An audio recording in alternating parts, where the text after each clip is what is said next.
My name is Rhapsody, and welcome back to Monster Train. Also, too. Oh boy, how many clicks am I gonna do? Let's go with 7. 7's a good lucky number. 1, 2, 3, 4, 5, 6, 7. Oh, okay. Pyre of Dominion. Wildington, it's good to see you. Starting without starting cards, but having Wildington. Root Seeds does feel less impactful, maybe, than I often want it to be.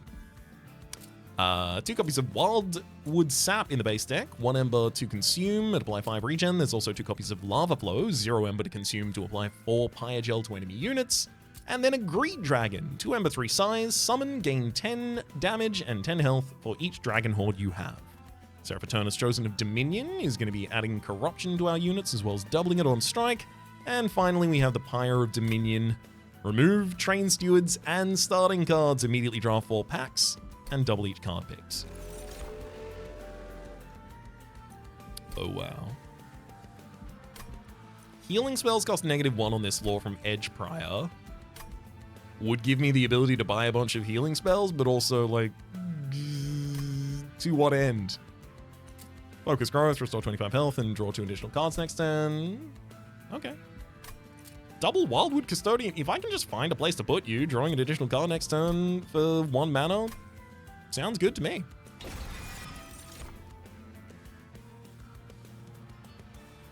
Interesting. Payoff. 2 Ember, consume, restore 2 Pyre health for each Dragon Horde. Very, very useful. I like it a lot. I'd prefer to have 1 copy of it and then a bunch of copies of things that give me Pyre, Dragon Horde. Greed is really good this early, though.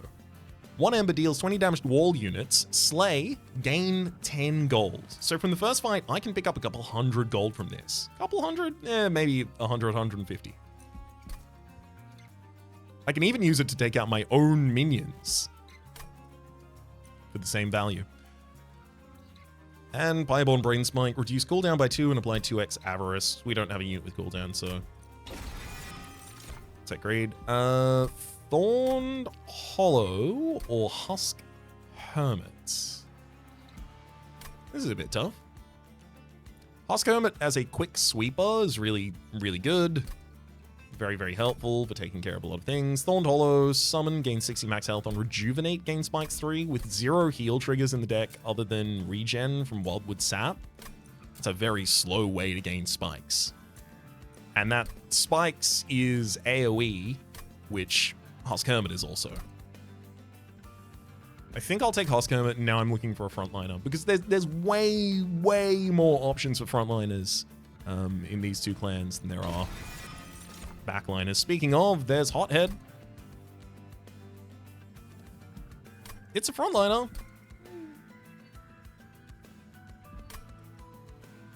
Miser is also a lot of Avarice early. Like, I could put Wildington on the top line, double Miser, and then just greed everything that comes up through the lines, and then eventually fight the boss with low damage and Miser just hitting constantly for additional Avarice. If I can just farm gold from these Misers, it's huge. However, I do need to note, Hothead is incredible. I would actively be not choosing what I think is, like, by far the better option. Merchant of Steel Pyreborn in the first area, Merchant of Magic Pyreborn in the second. Okay, I'm probably gonna get a better frontliner. I'll take Miser for resources.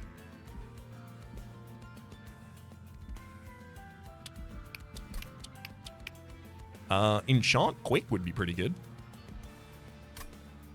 for a Wildington line.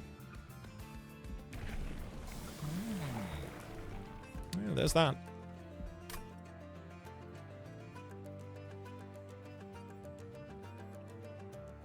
There's also an argument that you want Strangler, although that's sweeping. Like, I have enough ways to sweep at the moment, but strike to root them on the floor means that they would stay there for getting hit by the Misers a couple more times. It's not going to be especially relevant, I don't think, though. Predator, quick, enchant, Geralt, quick to the rest of the floor. Yeah, I'll take it.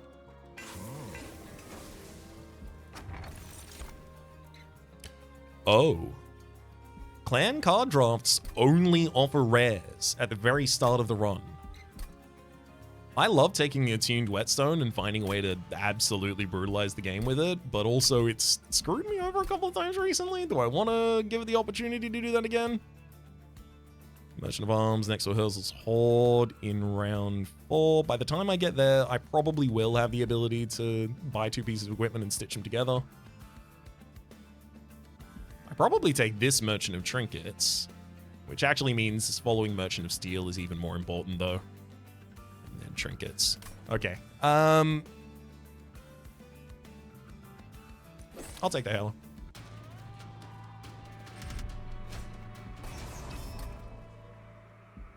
I am a coward. I'm not gonna tell you I'm not a coward. I am a coward. I'm just also a coward with a Shattered Halo.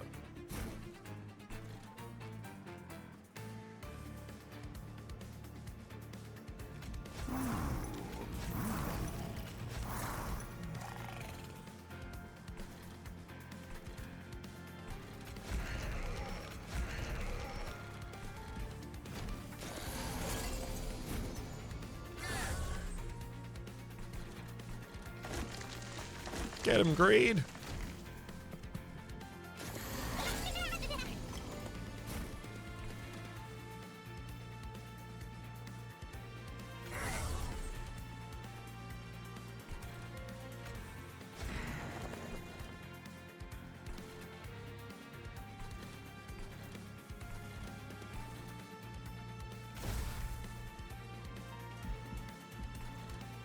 That's not going to make any difference that I didn't apply that at the right time.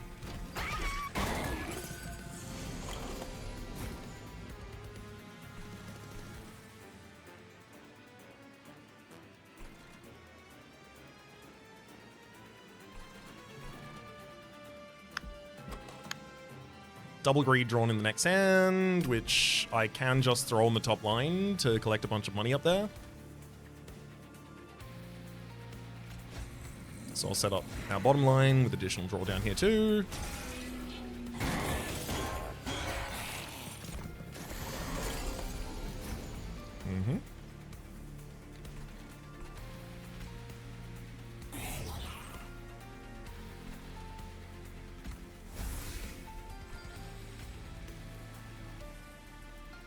Purposefully going to slay my own units on the top line there for 20 gold. Because I want as long as possible in the combat on middle line. Because that's just every combat round is 20 additional gold.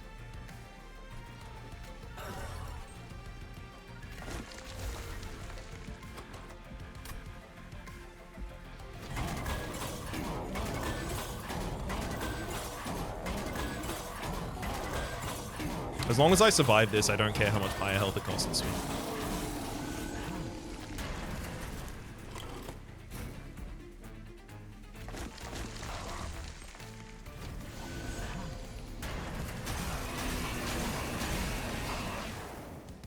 We survived it. I'm coming out of this fight with 360 gold on top of the 125 I'm about to collect. Like, yes, I still do. I stand by it. I don't care how dangerous it was. I fully stand by that. Spreading Spores. Very early to get you. I'd have the ability to give you some real upgrades. Apply regen 2 and spikes 2, and then add a copy of this card to your discard pile. So realistically, what you want to do with this... I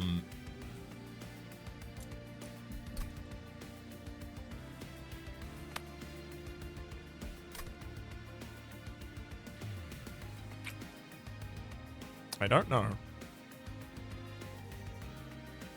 I haven't played Spreading Spores in MT2, and I don't know how well it'll be supported. One way to find out.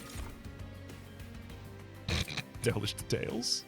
Consume! Gain 3 Dragon Horde. Your pyre takes 10 damage. I'd love to be able to do that. I absolutely can't, obviously. Hell's Furnace. When a unit gains pyre gel, it gains additional stacks.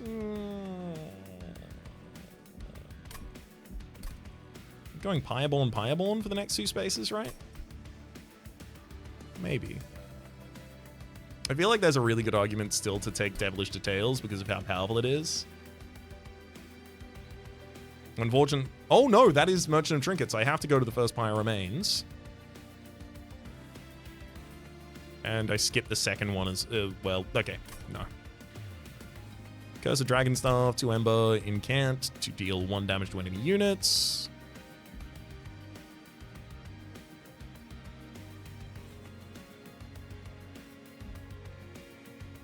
I believe that Cursed Dragonstaff on Miser works. That is to say, that we would be providing the Avarice damage. Or rather gaining gold from the Avarice.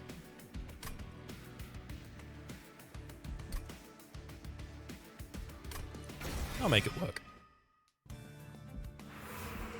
Oh!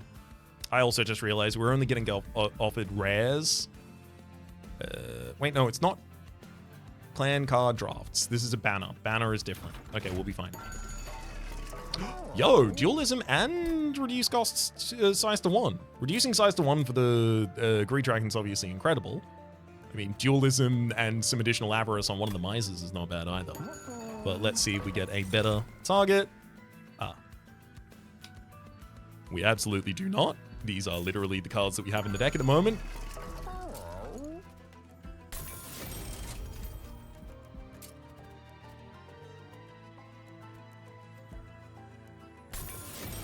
Avarice and dualism on that Miser, getting it to 26.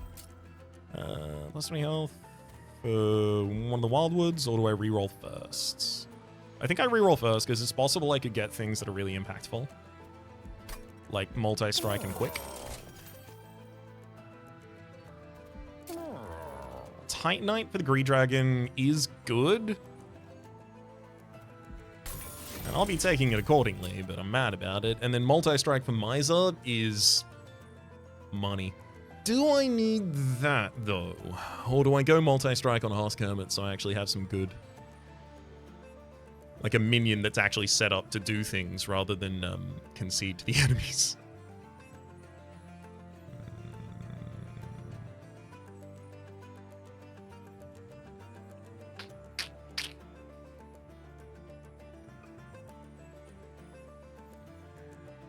Yeah, I think I do that. We'll also take plus 10 health and spikes 3 for units. And I think that goes on a Wildwood's Custodian. Just make it a wee bit more survivable. Start battle landing into pretty floor. Perfect. So I'll be setting up on top and bottom with Wildington, Miser. I'm intentionally doing the Misers up here because I want to be able to farm gold out of them. The enemies, that is. I'm currently risking taking 3 damage in the first round. That's if I don't draw Greed, but Greed goes on the second line. Then... Greed Dragon? March of Supplicants, fill my deck with useless burdens. We'll go Hearth Kermit.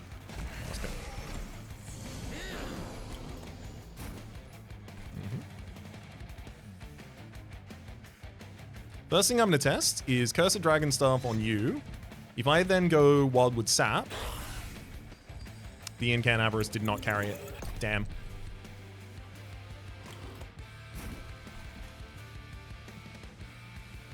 What was it the other day that was doing that? Oh, it was Hothead on its ability usage, right? That's not an Incant trigger. Greed for 50 gold from the second floor, thank you. We'll only be taking 3 damage to one of the Forsakens here, which is fine.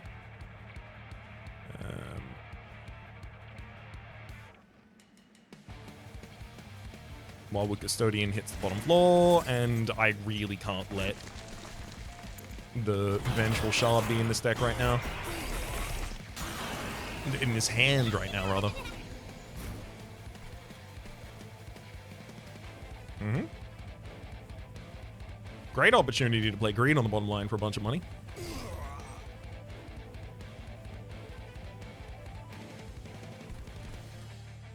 Spring's Balls isn't particularly powerful at the moment, so... That said, I am going to have to weaken the enemies before they get up to the top line.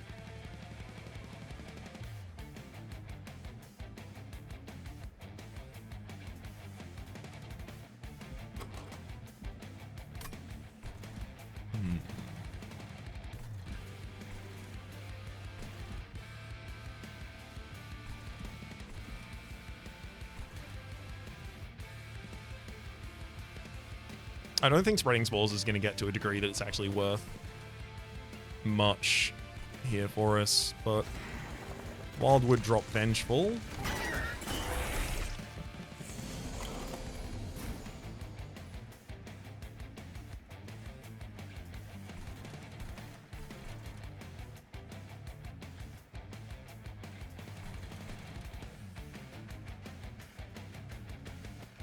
Greed bottom line for another 30.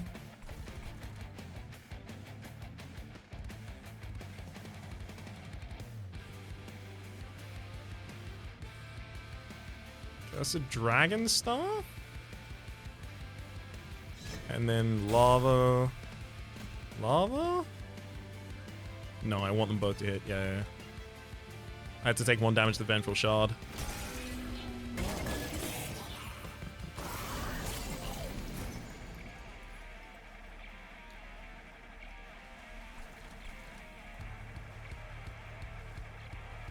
I'm farming so much money out of this, but I am also being ridiculously greedy. That Legion is just going to kill us on top line.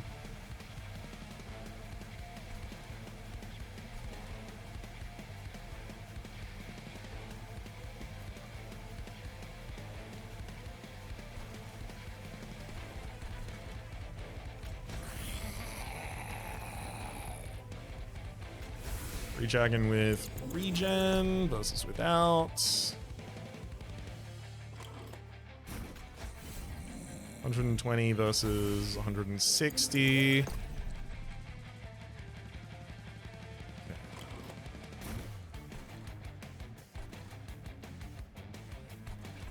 I don't think I play Greed here. I think I have to play... Sorry, I don't think I play Greed the card. I think I play Greed the Dragon. And I think I also have to keep the Vengeful Shard in hand in order to play Wildwood Sap this turn, and then hopefully another Wildwood Sap next turn. I'm drawing 5 cards. It's one of them. It's in there.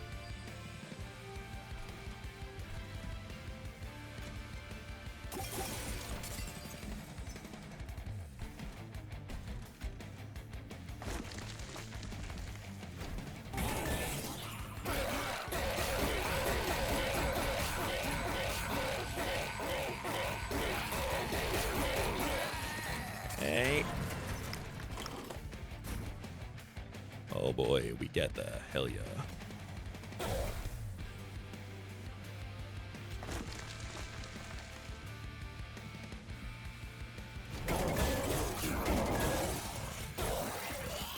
So much money. Oh my god. I need help. I need help somewhere. No, I mean...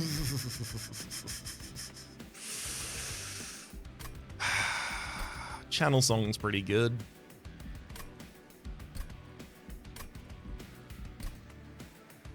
If I didn't feel like I was about to fall the hell over, I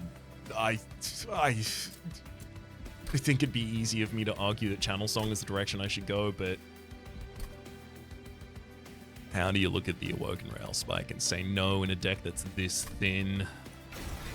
Especially when I'm about to go to a Merchant of Magic in second. Term contracts reduce a unit's cooldown timer by 1. And I don't have a unit that triggers that.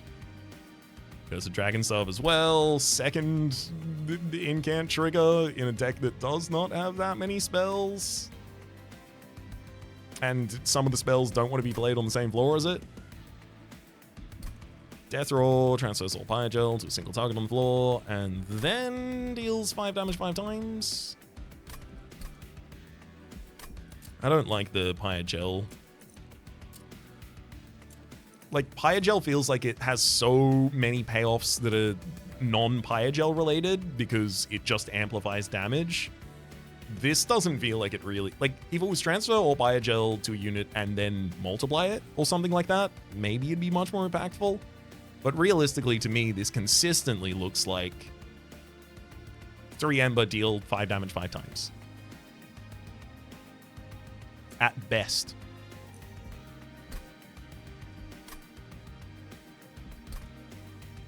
I kind of want to take a Tome of Contracts, but it's so greedy to take that before I even have someone to use it on.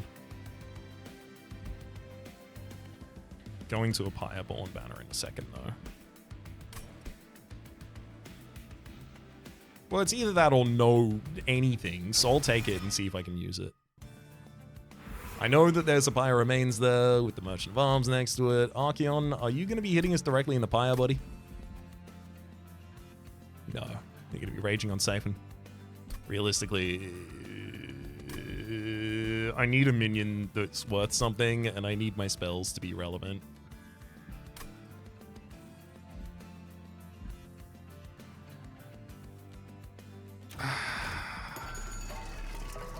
Holy Stone. I'm gonna Holy Stone the Working Rail Spike.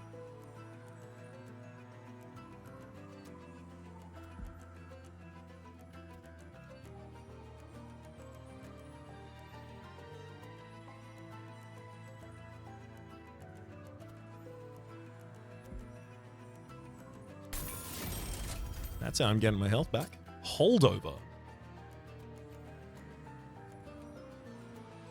Holdover Spreading Spores is a spell that I get to play every turn. However, realistically, I think what I do with Spreading Spores is I consume you.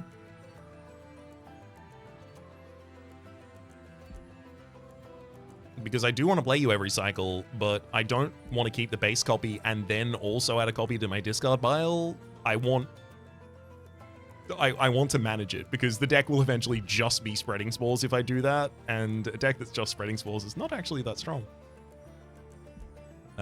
This also enables me now to take Spell Chain or double stack on Spreading Spores and just be happy about that as well.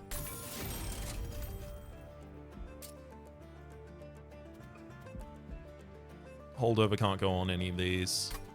Plus 20 magic power and consume. You remove consume from Awoken Rail Spike.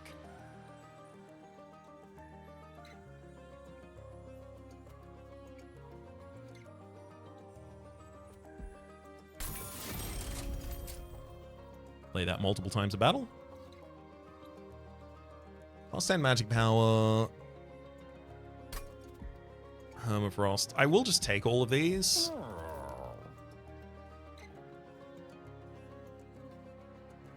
Permafrosting a lava flow to be able to hold it for the right hand is nice, but I'm about to be fighting a flying boss, and then after that point, Fall Pyogel is almost irrelevant. So the flying boss I can throw it at whenever I want. Let's quickly look at our Pyreborn. It's exactly what I was hoping for. That Hothead is our Tome of Contracts target.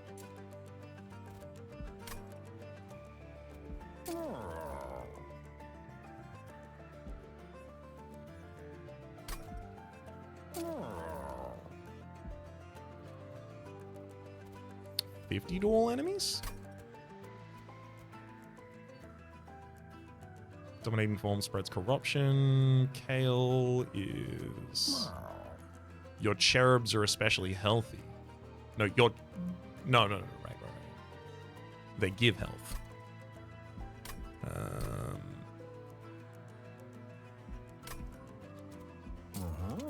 I suspect Permafrost is probably not that relevant to me.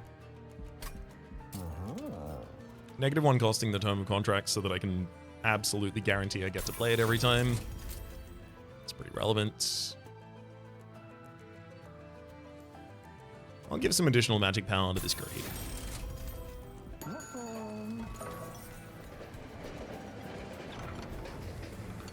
Get a random Melting, Remnant, Banished, or Lunar Coven consumable card.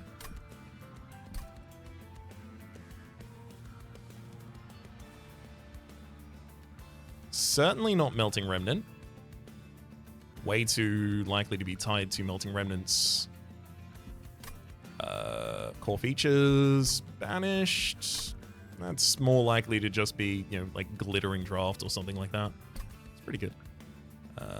And Lunar Coven. I'll go banished, I think. Yeah, Liquid Courage is exactly what I was hoping for. Consume to gain Damage Shield 1 and Valor 4. I will look at the Lunar Coven next. Is that not... Oh, look. Oh, it's different. It is different. Restore 20 health and a Black Conduit 4. They just look very similar. I know that they're different. They look very similar, though, in my mind. I'll take that, too.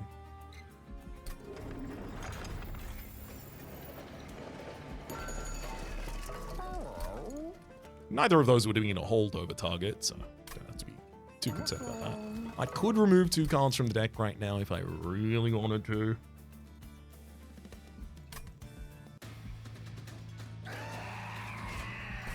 I don't think I really want to.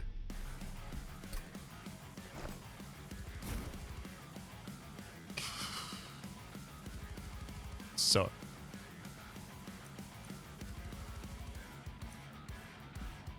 Wildenton with a Husk Hermit on the same floor is pretty good.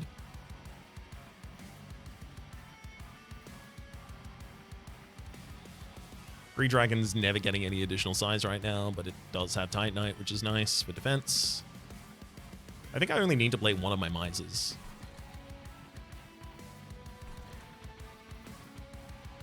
So I'm using Hothead AoE on the bottom line. Courtesy of Hothead and a Tome of Contracts whenever I draw it. Or am I using Wildenton's Husk Hermit?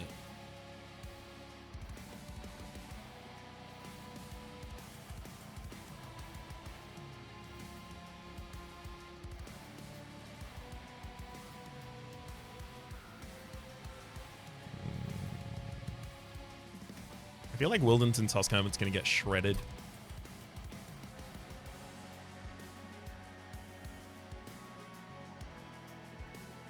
I have to give all 8 Pyogel directly to the boss, to Archon.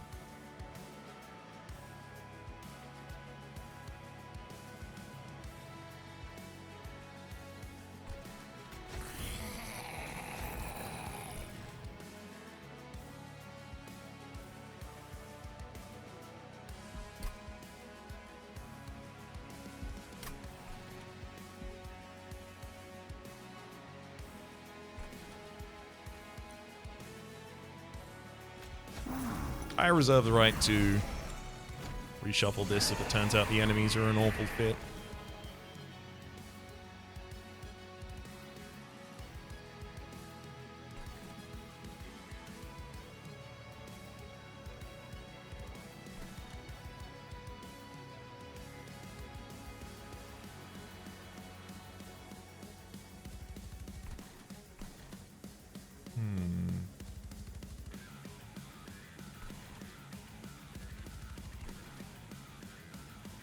Do I want to move all of my lines up 1 so that I have a free line for greeting on the bottom line? Yeah. Yes.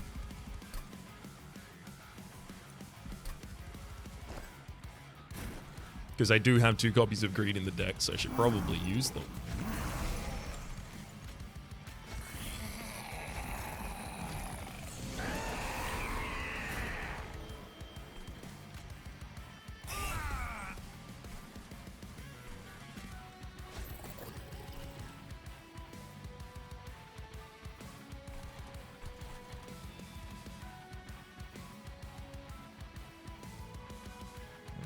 I feel like spreading spores on Greed Dragon on the top line makes a lot more sense. Because that's where I want the endless battle to happen.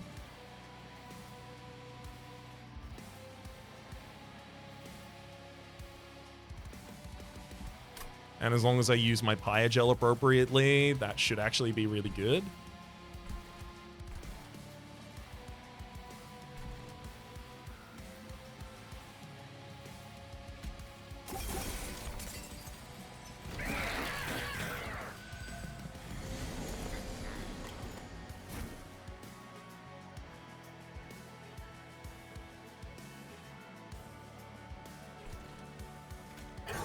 Good greed.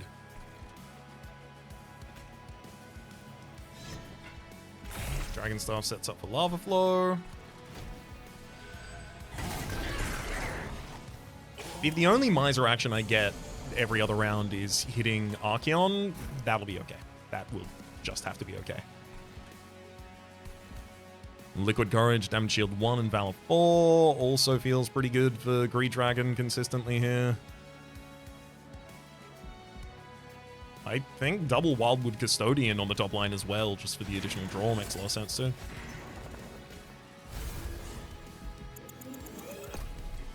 I can slightly optimize that by using both of those as chump blockers for the Misers.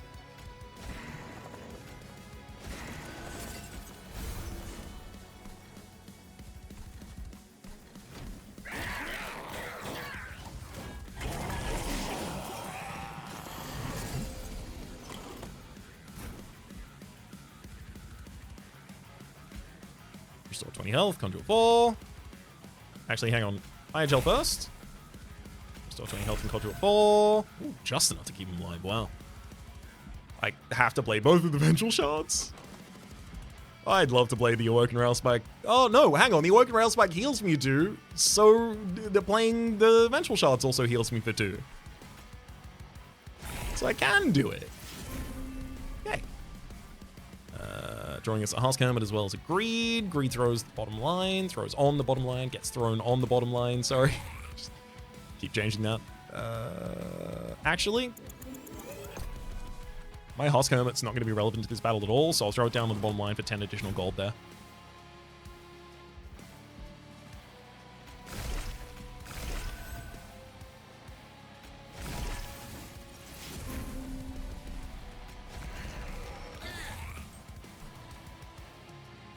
Wait.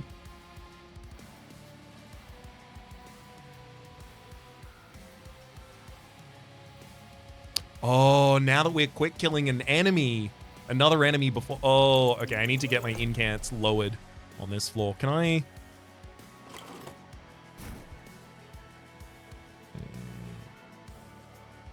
Uh-oh. I think even if I Glittering Draw first and then... Okay, no, we're just short of killing them. Perfect. That's exactly how I want that to be.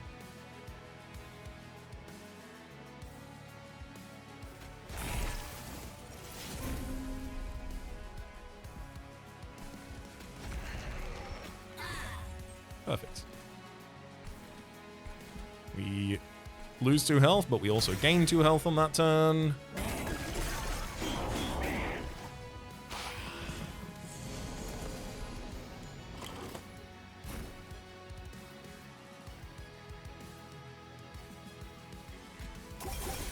Hello, Hothead.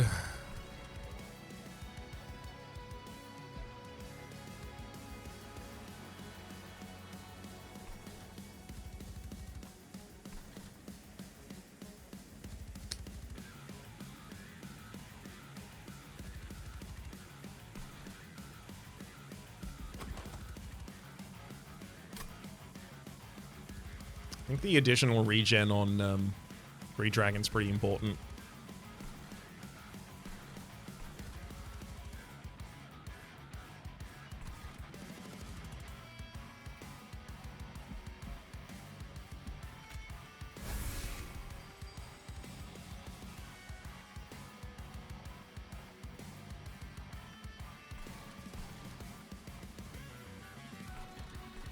I don't know if I want to go for Hothead Tome of Contracts on the bottom line and then use Hothead. I take 1 damage for it. Hothead's not like especially well supported in the future. Realistically, it just consumes 2 cards out of my deck, which is really important to me right now.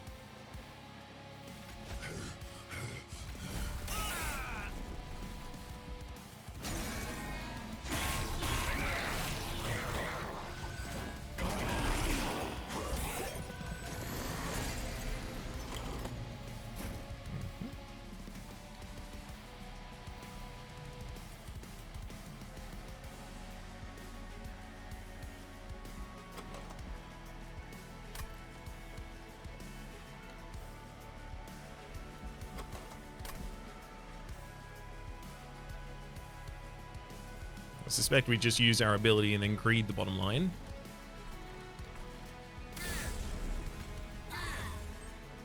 For a bunch of money.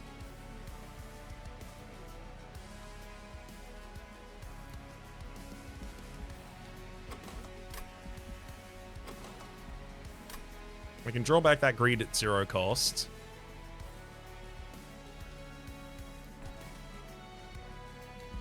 As well as spreading spores. Both of them are 0 cost already to start with, though.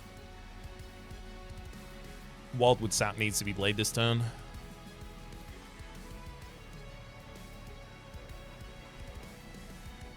I'll play Wildwood Sap and then use the Awoken Railspike.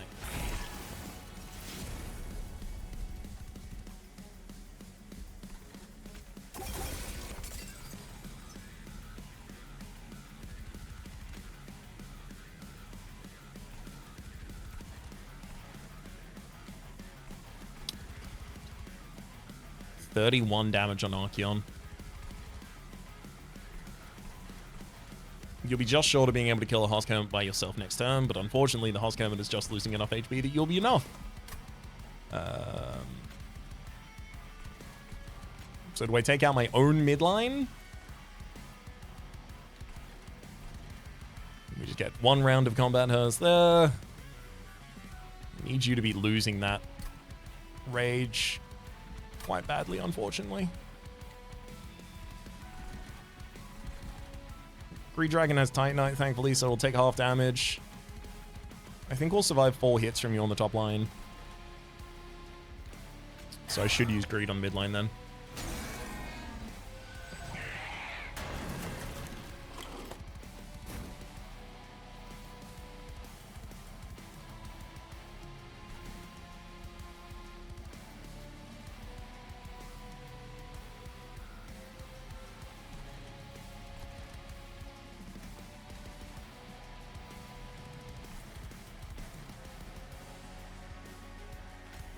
I play Vengeful Shard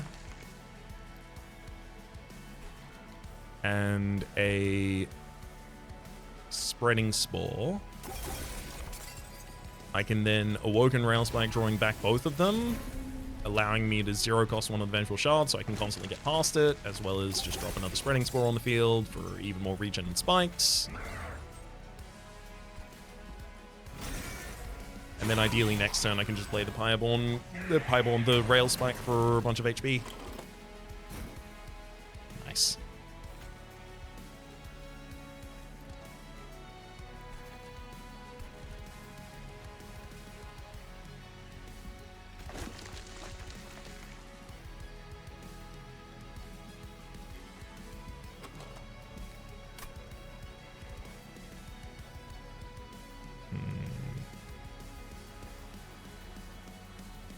Do I want to be 2 health up, or do I want to burn a Calcified Ember? From a deck that has very few cards, I would prefer to burn the Calcified Ember, thank you.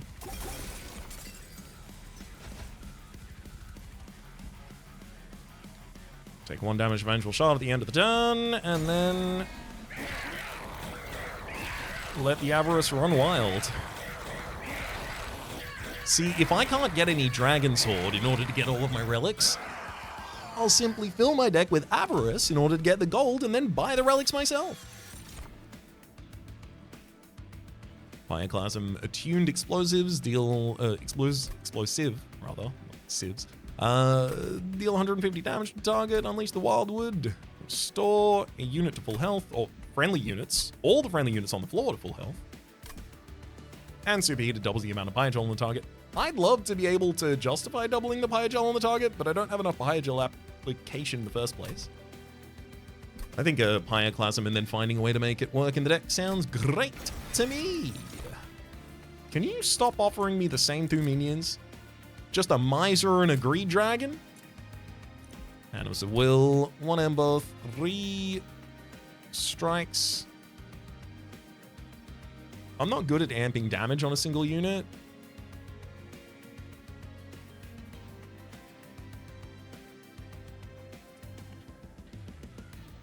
But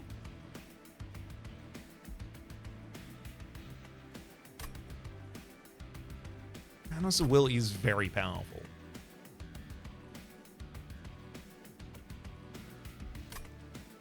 I think it's better for me to take it and then possibly find a way to use it rather than not take it and find out after the fact. Oh, it turns out the Animus of Will is exactly what I needed.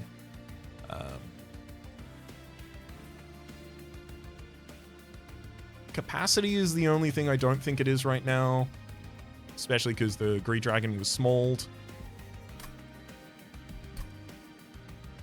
I think Hell's Flame makes a lot of sense with how thin the deck is. Just an additional energy for being able to play out my stuff, but also the Awoken Rail Spike consistently, I think makes a lot of sense. I obviously also think draw. I think I can start with Hell's Flame rather. Just so that I can summon additional units in the opening. The additional deployment ember is pretty relevant right now. As important as Empyrean Well, Health, and Merchant of Steel are, there's a Merchant of Steel in the next area. I need to take this Merchant of Trinkets and the Pyramids.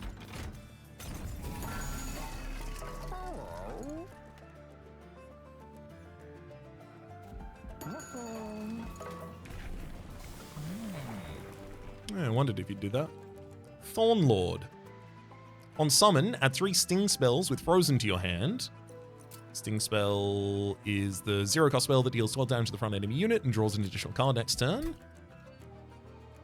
With the deck this thin?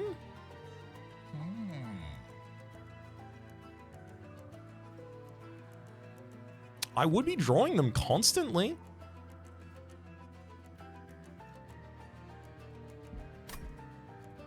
Do I want Wildenton to be an incant floor?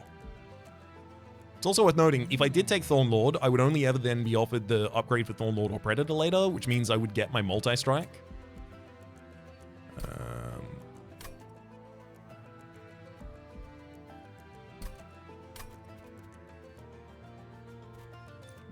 Thorn Lord also has more health.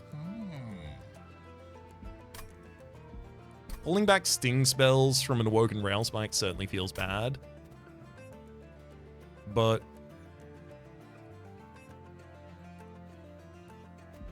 as long as I don't max out on draw.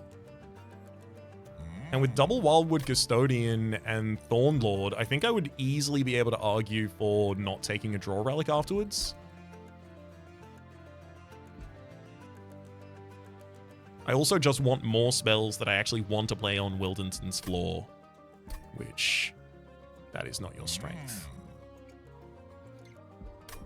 Predator just gets a multi-strike, which is nice, but again, it really cares about amping damage. All right, let's half Thorn Lord this build. Check out the Celestial Alcove as well. Entropic upgrades. Interesting. There's a couple different obvious ones that immediately come to mind. One of them being the Hollow Crystal. Upgraded spells cost 4 less. Awoken Rail Spike could cost 4 less and draw 4 cards for us. Entropic Stone, triple stack. Unfortunately, triple stack's not impressive in this deck. I could get 12 Conduit instead of 4. 3 damage shield and 12 Valor is pretty good. That's a card you can build around. Wow. Triple stack Spreading Spores is not bad. Granted, if Spreading Spores had another upgrade first, it'd be a lot better. And then permanently gain 5 magic power on a card. That's not especially relevant. It's 100 billion trillion 1000% the Awoken Rail Spike gets 4 additional draws for free. I will note, there is a downside to this. There is a vulnerability, which is Awoken Rail Spike can draw the Scourge that we just added to the deck, the Entropic Crystals, and if it does, I won't have the Ember to cast it. So it will trigger its reserve effect, which is spells in your deck cost +1. That could hurt. I've got to try and make sure that doesn't happen to me. Regen stores an additional health per stack. Priory's Cloak. And Magma Core, your Pyre applies Bygel 2 to all enemies on all floors on Revenge. that gives me the ability to just hold the Vengeful Shards to trigger some Pyogel, which legitimately, that's probably really relevant to me. Especially because there's a lot of relics that are like, when you apply Pyogel, ba-ba-ba-ba-ba. And this would trigger those. Floating Fungus, though, yeah, I have regen in this deck. It's not a good way to support my health, though. Eventually, it might be. Priory's Cloak, however, friendly units heal, deal damage to the front enemy equal to the amount healed. We're never healing that much. Oh. Higher Stone Housing units gain an additional upgrade slot's really important. Gives me the ability to give a large stone to Greed Dragon, so you're a really good stat stick. Other than that, it doesn't look relevant right now. Petrified Crucible, though, spikes deal an additional damage per stack is irrelevant. Spikes is not a primary source of our damage. It's not even a secondary source of our damage. The Spreading Spores here is for health support right now. That said, would I rather take it or not? I earn so much gold that in the future where spikes does matter to me, maybe I do want to have the Petrified Crucible just ready. Wanderer's Talisman, I was about to say I'm not commonly leaving units on the floor by themselves, but Hothead goes on the bottom floor by itself. And then I put other units behind it later. Okay, never mind.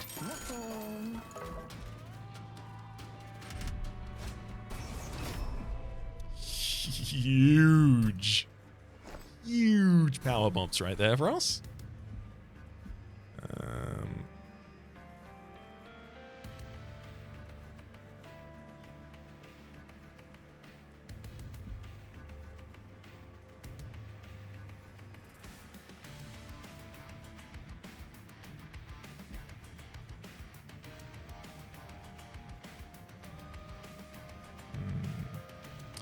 I think Hothead top line, because I can guarantee that it sweeps them.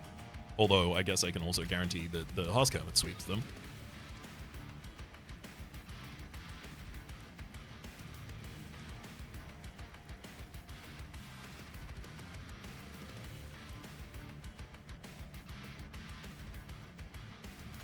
There's also a Greed Dragon Miser.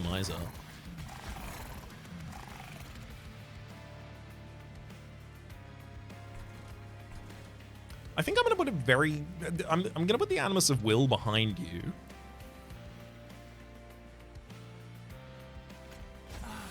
Just to help clear up any chaff, but like the Misers obviously prioritize hitting first. Wildenton Husk Hermit, so that I can take out the back line first. Seems relevant as well. Hopefully I draw Greed on turn 1.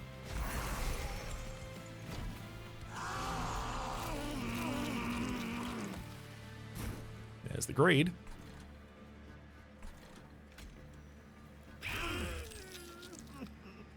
Thank you for the 50 golds. Scarred Sentinel coming up to the top floor with all of that HP. No. And I also don't want to leave these frozen in hand. Just shorting my own draw. I suspect playing Lava Flow is also a good idea because I'm not going to be able to target the boss directly. And the earlier the wave, the more I need to be concerned. So, 62, you go up, you get hit, you die. Okay, so in slight modification, I'll let the bottom floor take a little less damage.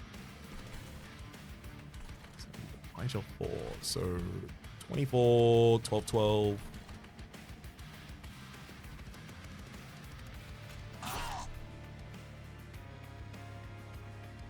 Perfect.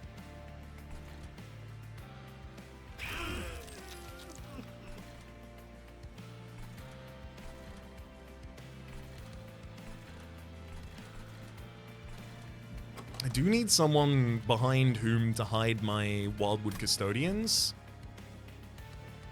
Hothead dealing another 9 damage to you on the next floor. So what? You're down on 39 after that? 39 means 24, 12, 36. You still take hits to both of the misers, which means I can do it. No, you don't. The Magma Core. Magma Core would be a problem. It's fine. I literally just need to use one less sting against him.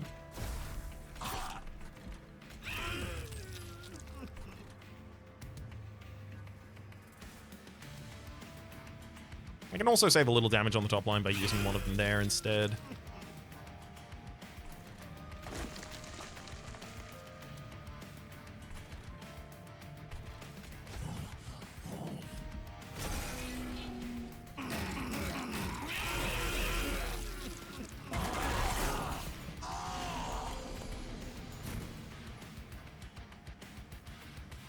Yeah, I was supposed to play the sting on the previous turn, just on a different floor. Oop.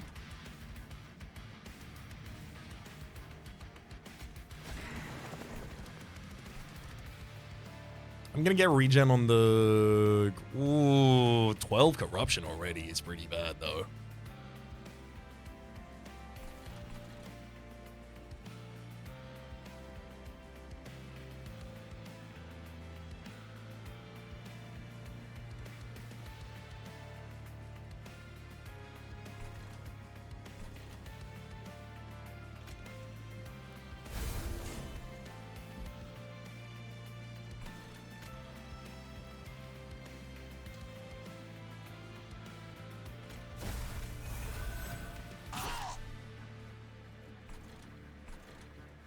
Alright, pretty comfortable with that turn. And Awoken Rail Spike for only 1 health, but it draws and reduces the cost of 5 cards.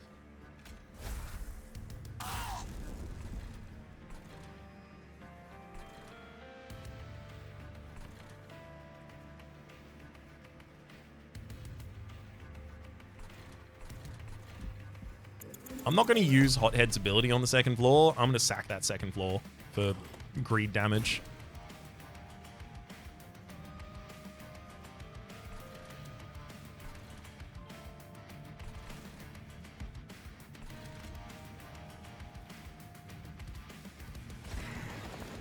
I say greed damage. What I mean is obviously greed gold.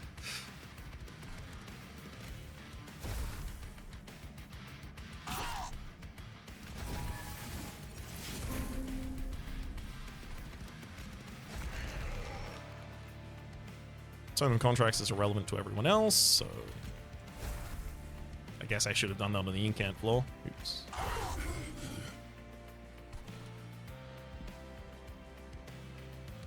Or amped by 6. At least the miser is going to get to hit him. And then I don't want regen on the bottom line. I ideally do want my bottom line to die, so that the majority of the battle occurs on the top.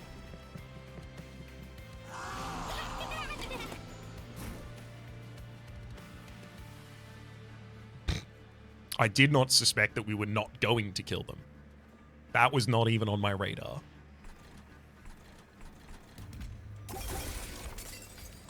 Thankfully, the sting's back in time and we'll do it. Oh, right, your Titan Skin 10 is helping you out there a lot.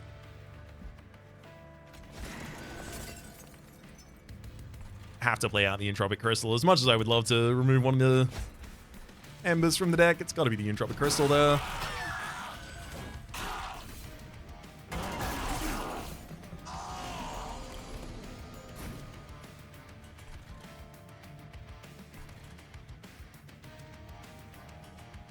Play agreed for 60 on the bottom line. It's pretty good. Especially considering this is never really going to be a competitive line against the enemy. I'm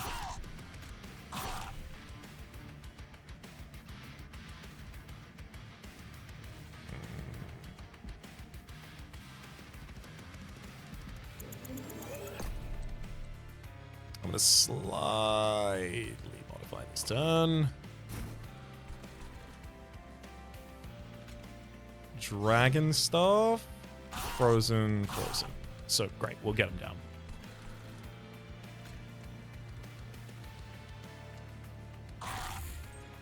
I will fully sacrifice that bottom line to greed. I'm a little terrified now, though, because I could easily draw into the entropic. Yeah, there it is.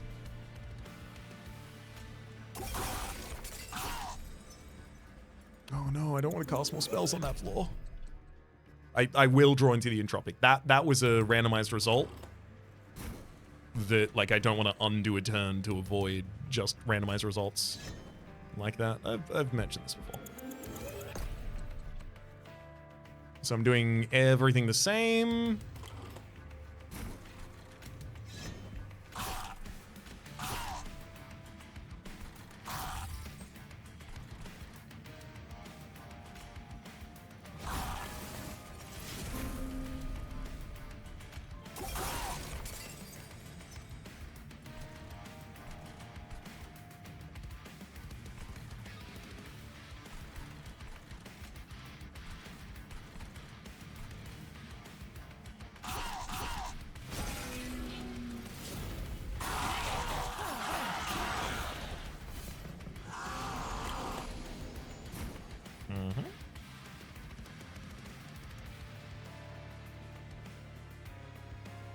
Welcome back, Greed. I will say this Awoken Rail Spike, when it draws the entropic, will zero cost it, which is nice.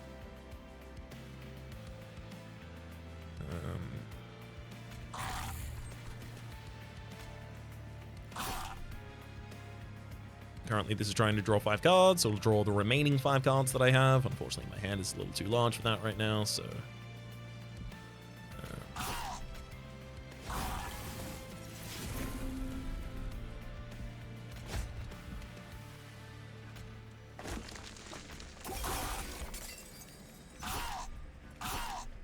Perfect.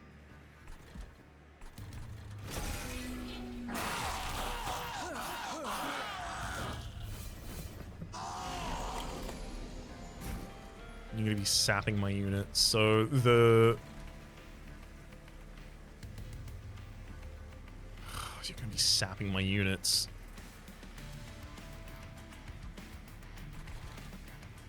Oh, no.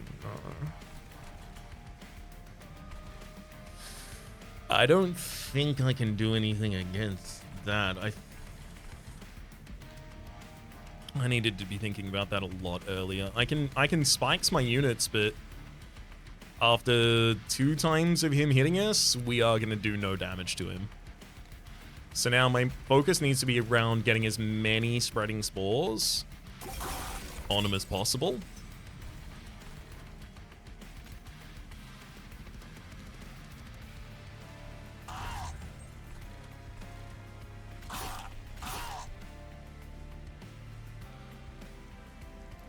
Let's draw 6.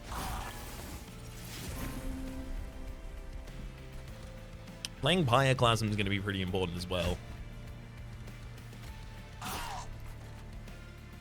Thankfully, with all of these things, I'm pretty much guaranteeing I draw every single card every single turn, which is nice. I'm also going to leave both Vengeful Shards in hand in order to get as much Pyogel on the enemy as possible.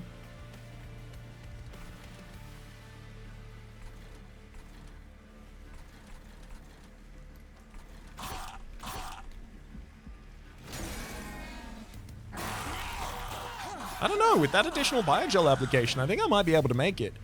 Losing all of the damage triggers on the top line is absolutely annoying.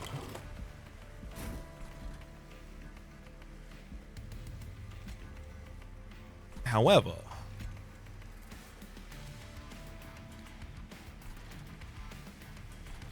I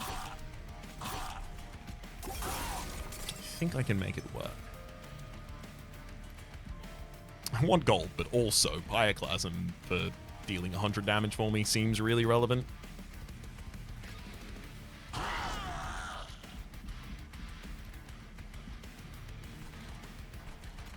Greed for the same reason.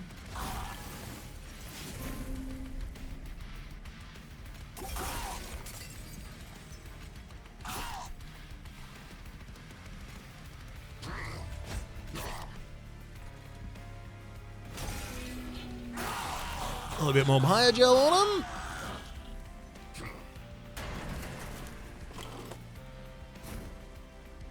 Wow. That's really close.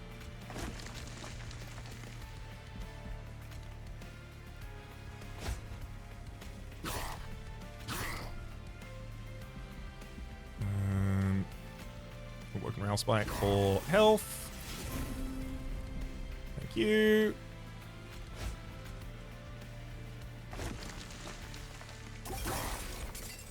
That's it. I want as few additional moves in this turn as possible because I'm just trying to get the dragons, the misers to hit as many times as they can.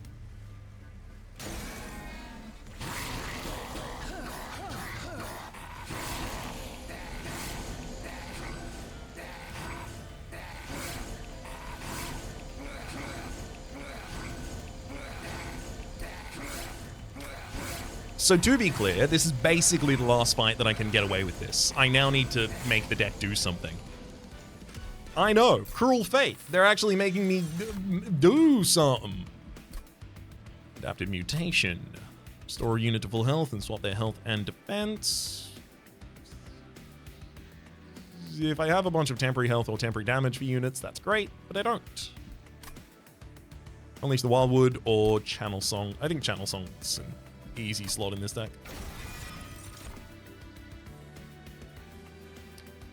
Welcome back, Devilish Details.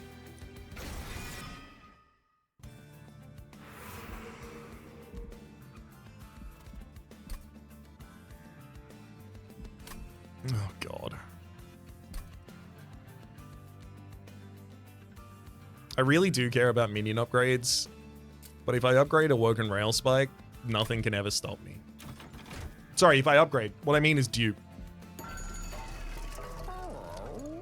Soul Smelter, eh? On Siphon, gain 1 soul. On Celebrate, gain 1 Dragon Horde for every 4 soul.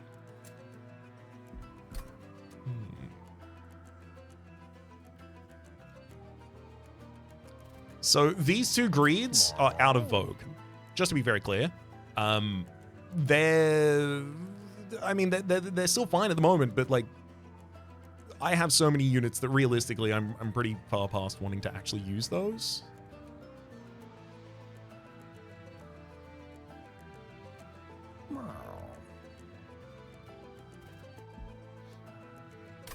Obviously, a boiler room giving me additional energy consistently would be incredible. What floors am I actually running? Greed Dragon being the big tanky unit that defends Miser, and the Wild Custodians has been working so far, but again, we're done. That's it. No more of that.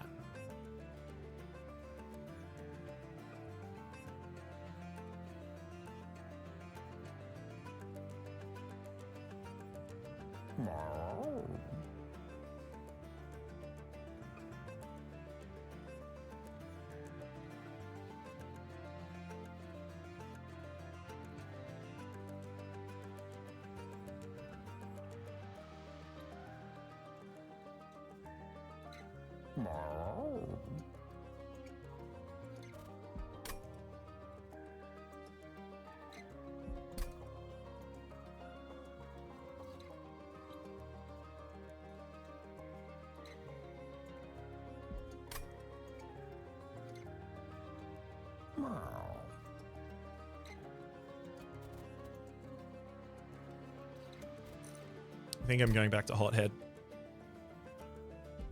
Which means Boiler Room for the bottom floor.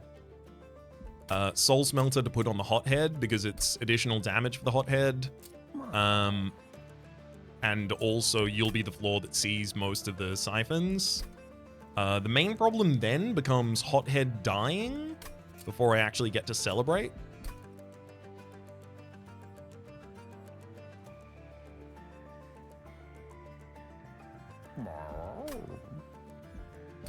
No, that's not good on Hothead. Like Soul Smelter on the Animus of Will up on the top line behind Greed Dragon and with the 2 Misers seems okay, but that's not where a lot of units die. I do think both Boiler Room and Soul Smelter are totally appropriate here.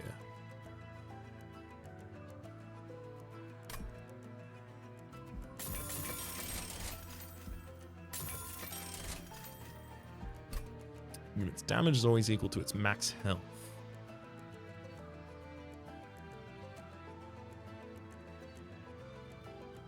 That's also not bad for Hothead, but like the Soul Smelter is also giving 10 damage, so it's just giving 5 damage on top of that, unless I focus all of my upgrades on giving health to the Hothead, which realistically I probably could do.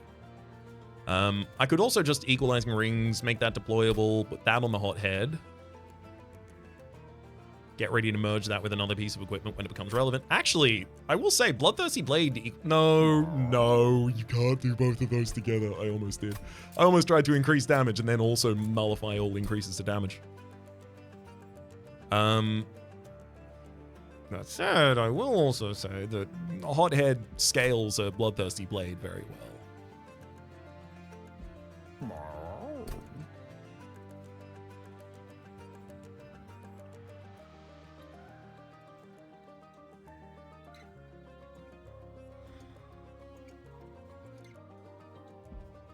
If I had the attuned, I would be able to... I mean, obviously the run would be completely different, but the Soul Smelter and Bloodthirsty Blade, I'd merge those together and then draw them in the opening hand for Hothead, and it'd be incredible. Enchanted Chamber is irrelevant.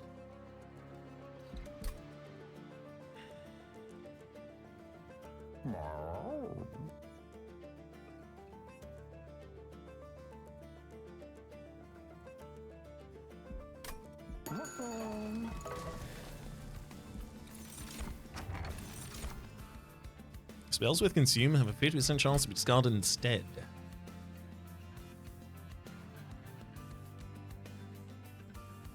I mean, it means that I propagate the Spreading Spores less quickly through the deck. But it also does mean that eventually I have a ridiculous amount of Spreading Spores in the deck.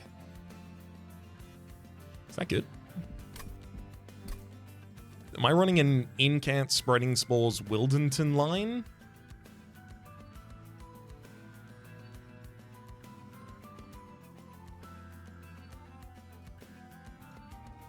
And if I'm doing that, who stands next to him?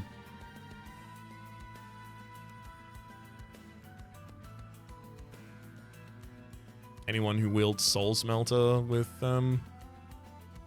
grace? Probably Ask Hermit, to be honest.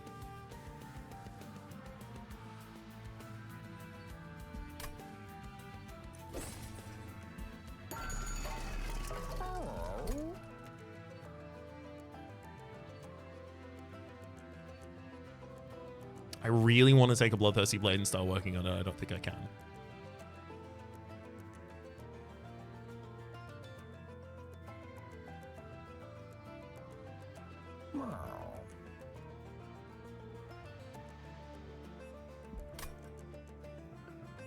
No, I can. I can.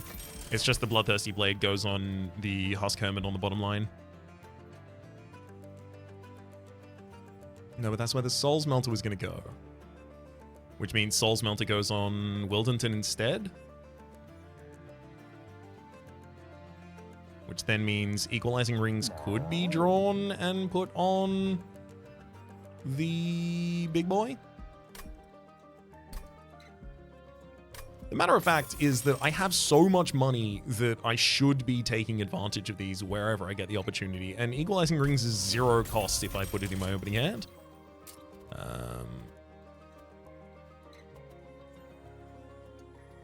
There's a good argument to remove like a Miser and the other Husk Hermit from this deck at this point.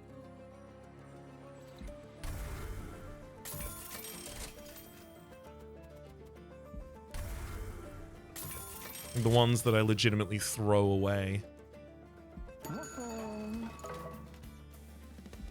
I'll have a quick look at combining two into one, but I don't think any of these are going to be the relevant combinations.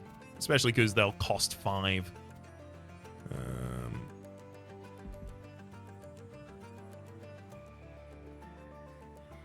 I can make Equalizing Rings Dragon Staff deployable. But Wildington does increase its damage by incant, so eventually eclipses that. No, I'm going to keep the money here, and then the next is the Merchant of Trinkets, Empyrean Well again, by the way. Another Awoken Rail Spike, drawing 5 by default. 4 by default, sorry. It'll be pretty good. Hiya, Dampener. 1 less energy per turn. Thankfully, I have Boiler Room as well as these Awoken Rail Spikes, so it should be okay. So our goal was Wildington with Husk Hermit behind. Husk Hermit would also wield the equalizing rings very well right now. But I need to get a Soul Smelter on the bottom line, and I also really want to get the Bloodthirster Blade getting more powerful. Next up, let's get Pre-Dragon with a Miser.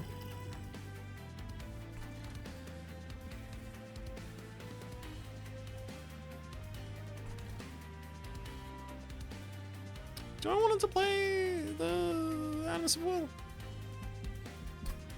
I'm not very good at using that Animus of Will, though.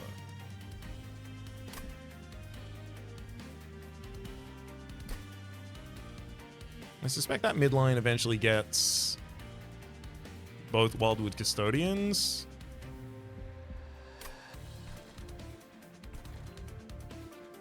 I'm just gonna abandon the Animus of Will on the top line, I think.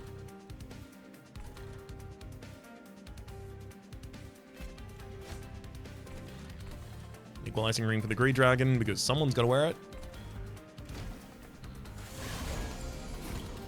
How dare you have incant? It's rude.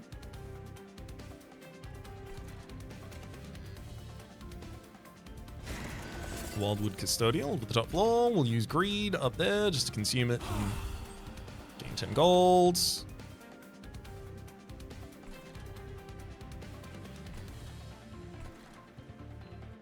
I definitely do want to do Glittering Draft for Conduit on the bottom line, but I also don't want to lower my damage.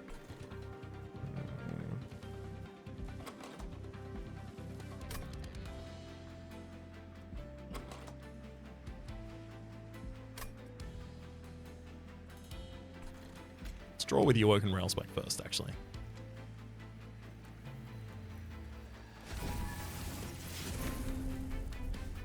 Sick. Got Channel Song, which fetches, ooh, Hothead and 0 costs him. Hell yeah.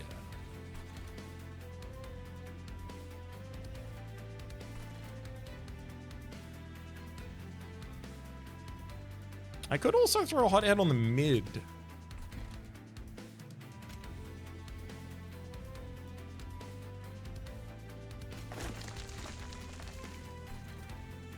Which I suspect is a good idea so that I can actually clear the enemies here.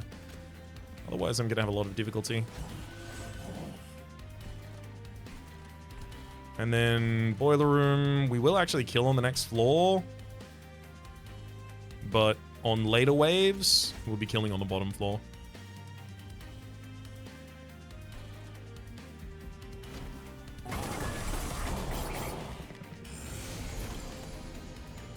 Yeah.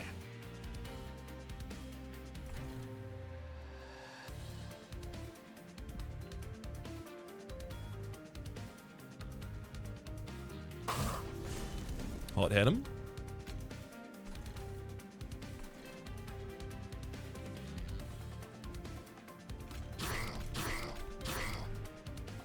That's already enough.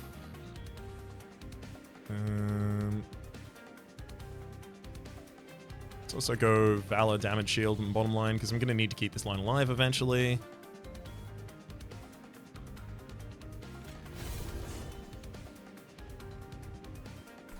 Hey, I got to keep my unit.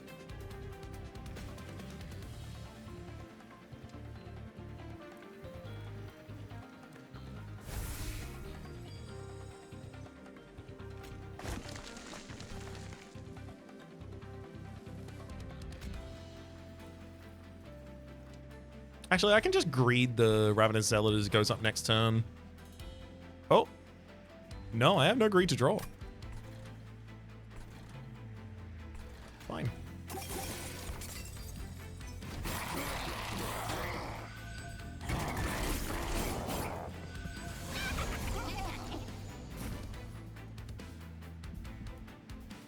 Thankfully, we have Entropic Crystals in hand, so I can safely play the Awoken Rail Spike.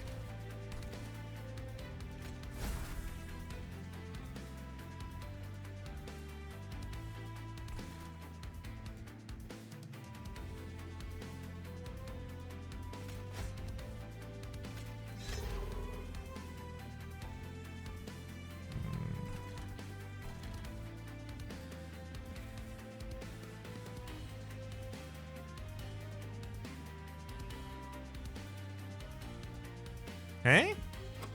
What have I done? Oh, I'm actually in a worse position because I have to play the Entropic Crystals first. And if I draw it, I put it back into my new discard pile. Hopefully I do not draw it from there.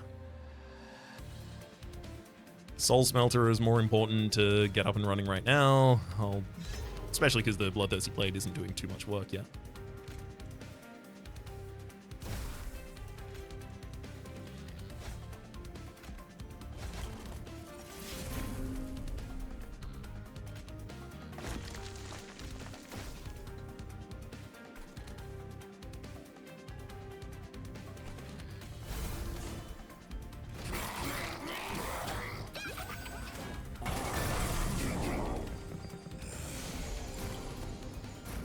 Really would have liked to kill on that line.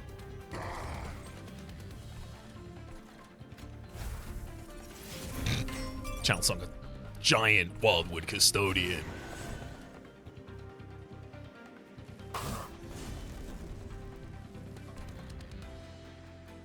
Restore 20 health and Conduit 4. Not especially relevant to any of these laws, to be honest.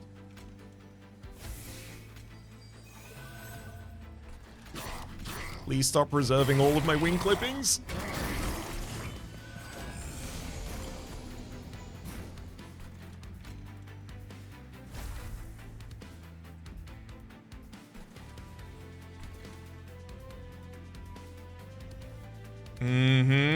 Again, same situation. I've got the Entropic Crystals in hand and both of these rail spikes.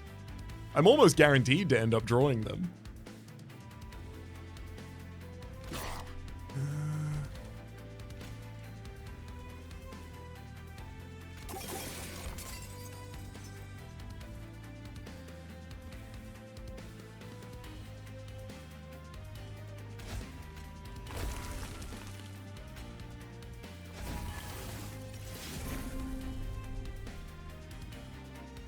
Drawing another 4 now seems really, really reckless.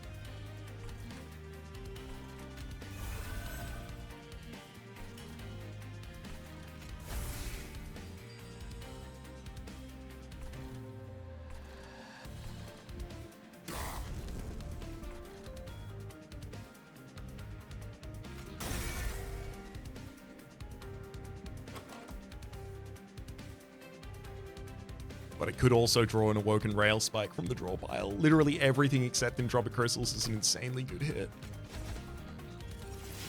I deserve that. But also, I get the Bloodthirsty Blade. I get to start growing that. That's pretty relevant.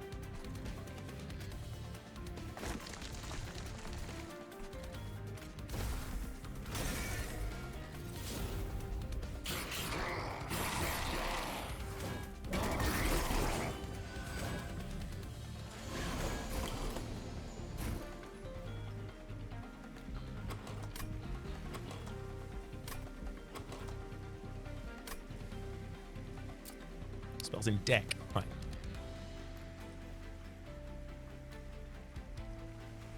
Spreading Spores is low enough cost that it avoids that. Got it.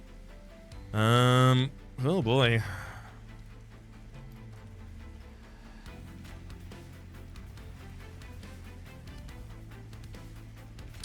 I think Pyroclasm and then heal. Oh no, I need to keep Wildington alive still. Spectral 6. That does it.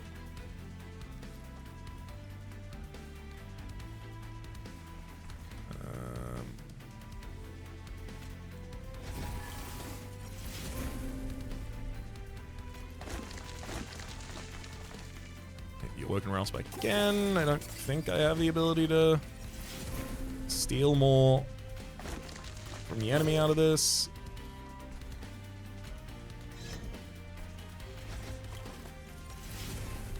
Uh-huh. Are we now in infinite territory? I think we're in infinite territory. Yep.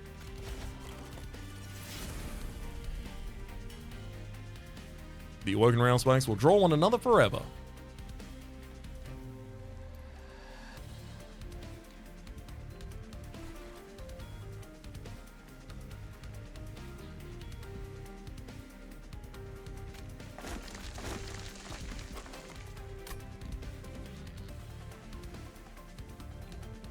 Yeah, nothing additional we can do.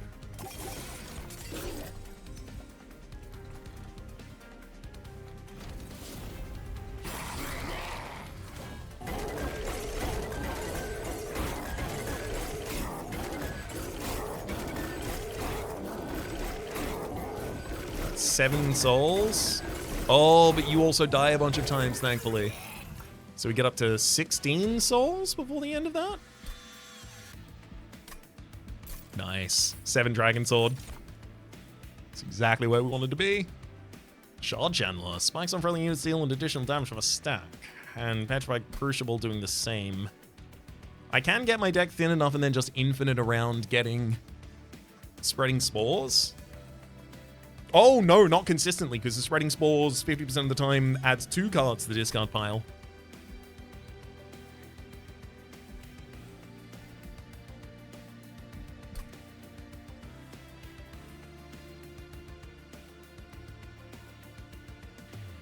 I do think maybe having a single copy of Full Heal in the deck is maybe eventually a good idea.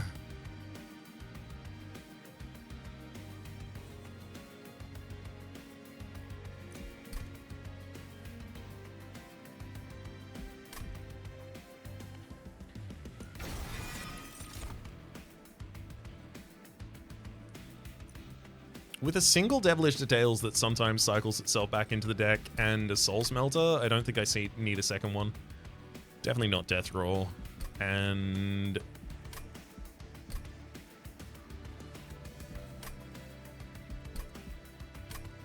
I have a Cursed Dragon Self if I want it. I don't even want the one I have.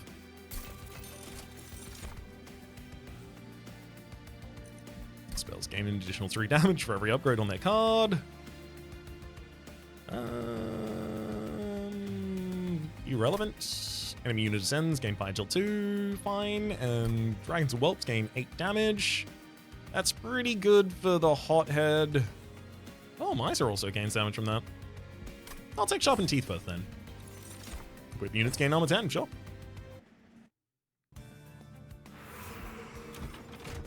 Over to the Merchant of Trinkets. Apply Fire Gel 5 to an enemy unit when Whelp dies. Doesn't happen. Advance the back enemy unit. Sometimes that's good. Not always. Cards in rewards come with a random upgrade. Nope. I have enough money that I can make the upgrades happen myself. Thank you. After deployment phase, summon a random unit from your deck on each floor. That's not... Well, is it not great, or do I just have to figure out how to use it? I definitely take Split Anvil, because it means anytime I play a high-cost Awoken Railspike, everything costs nothing in my hand. Obviously, the Weird Steel as well. It's just another draw. Sketches of Salvation. It's the ability to get out, like, units that I wouldn't have played on the first turn much more easily.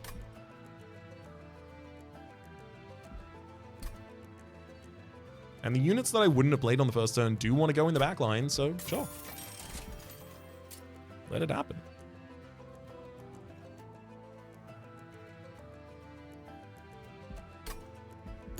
Usually the downside is it's offering to summon your train stewards a lot of the time.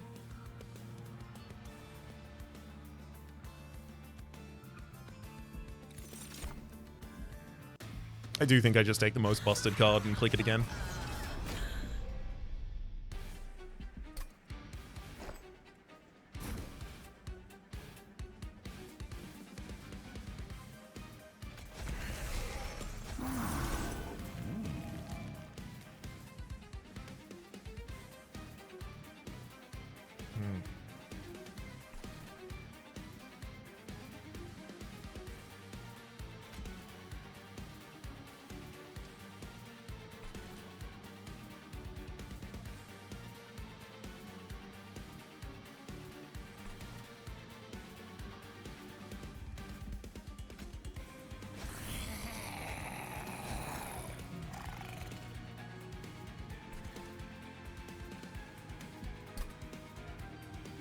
Bloodthirsty Blade is plus 10 damage. Husk Hermit. Okay, it'll be able to kill cherubs with the 30. So I don't need to give it equalizing rings.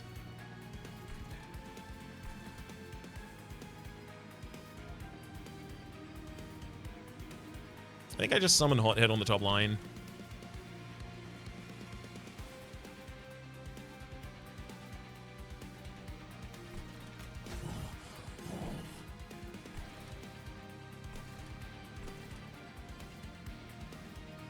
Then you can wear the equalizing ring.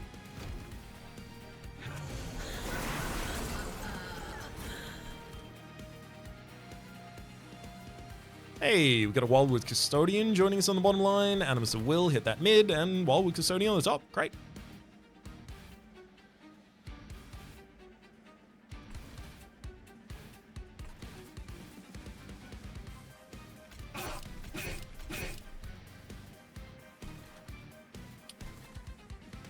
Oh, hang on. If I am going to be triple stinging on the bottom line, I should probably use... do I save Glittering Draft until it's a heal, maybe? Yeah, that sounds a bit better. I can use Pyroclasm to clear this entire line immediately. It's not really what I want to do if I can avoid it.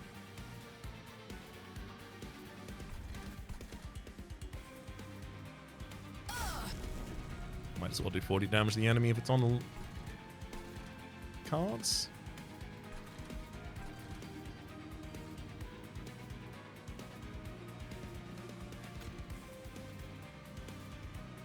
My units will attack quickly, so the Husk Hermit will take out fiends, even if I give spikes. It's my own unit, so I can do that. Got 8. I feel like I don't play Devilish Details just yet. If I want to play it, I'll do that later when I feel a little more confident.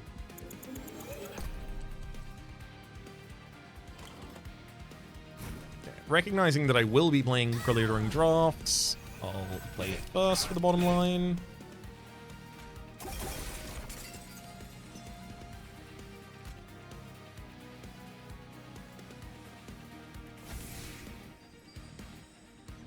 Let's draw 6. Nice.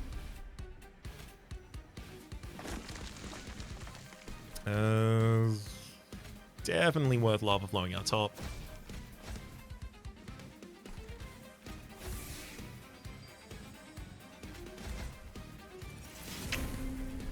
Yep. We hit the Entropic Crystal. Alas, I was playing with that, so it's only fair.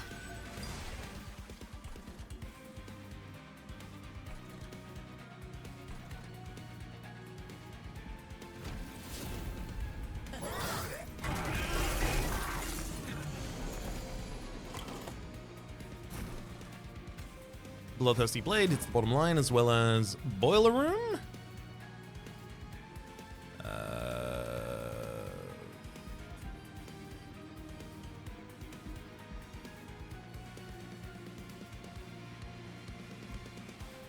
I'd really love to kill an enemy with a spell right now, but my greed spells are not good at that. That's not what they do. Hey. Oh, Bloodbound Guardian got enough spikes to live.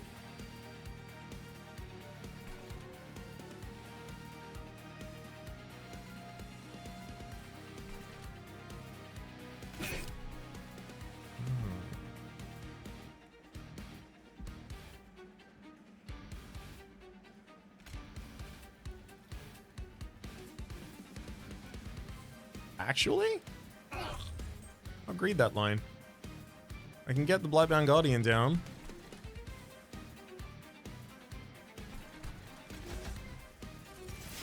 Entropic Crystals is now 0. See, I can only ever make that mistake with it once per battle before it's fine for the rest of time.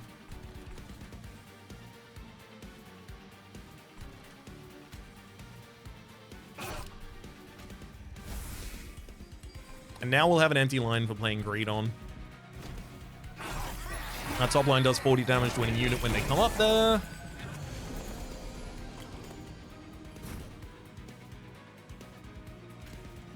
Ooh, glittering drop. Nice.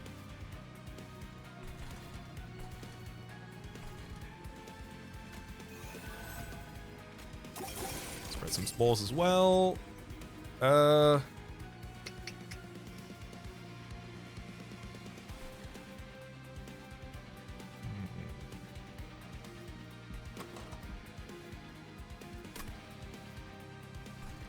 really have access to this.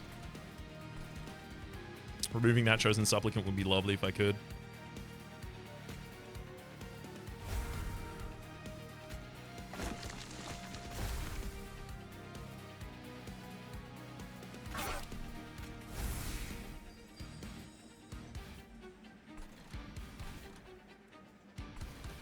That said, they'll die next round to the hothead.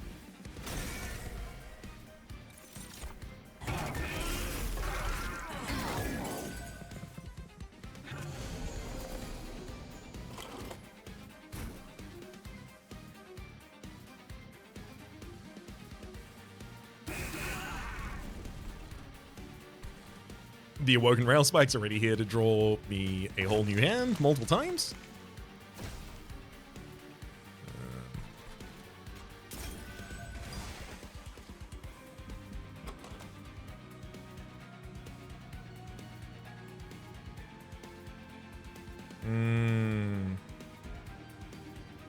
I threw that full heal on the top line, but... ooh, I can draw Liquid Courage to save Hothead. I'll try.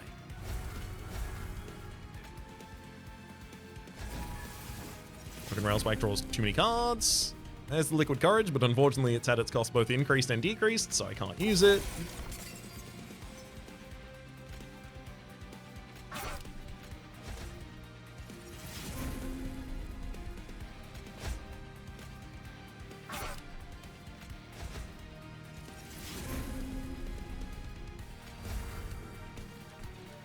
Oh. Our deck just got a lot better, though.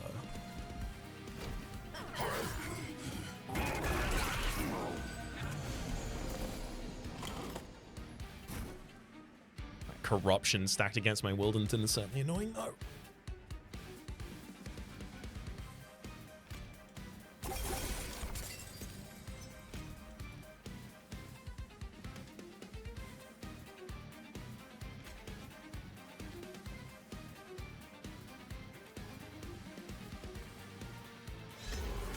I suspect the... Oh, actually... No, the armor for the Wildenton is probably pretty important this turn. Because I can keep the regen above the corruption value. So if you can survive this turn... Nice. We'll be fine.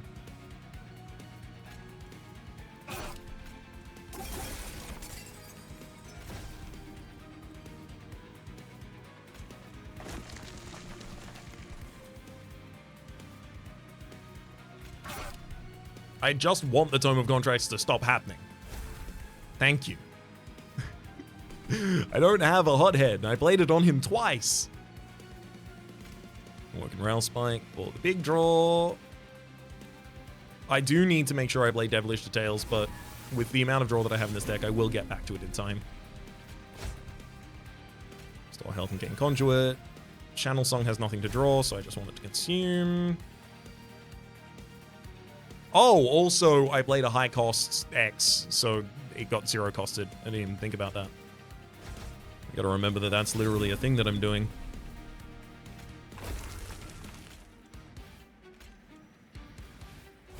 Damage, Shield, and Valor.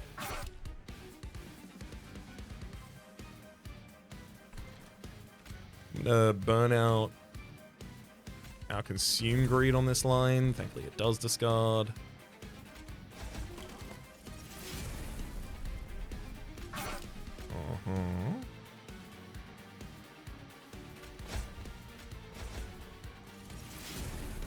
Oh, the Awoken Rail Spikes. As long as I can consume enough cards, we'll be fine.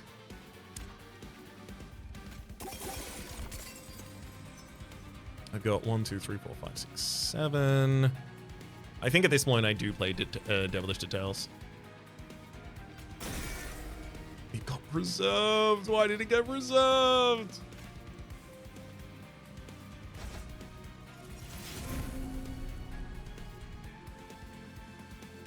Do I have infinite up?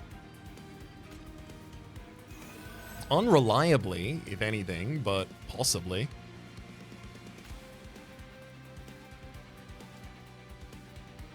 I don't want to use the stings to clear out the bottom. Well, actually... No, yeah, I want Husk Hermit to get as many slays down there as possible, so... I'll stop incanting that.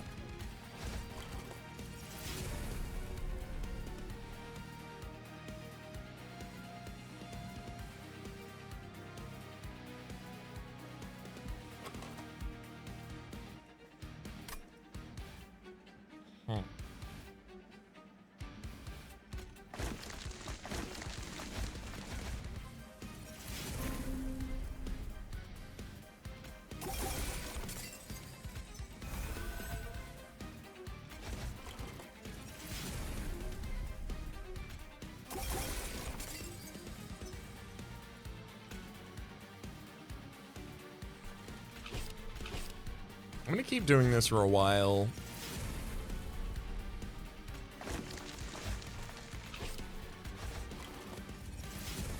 I'm just fishing for the additional spreading spores at this point, so that when the boss fight occurs, I'm guaranteed to absolutely win it.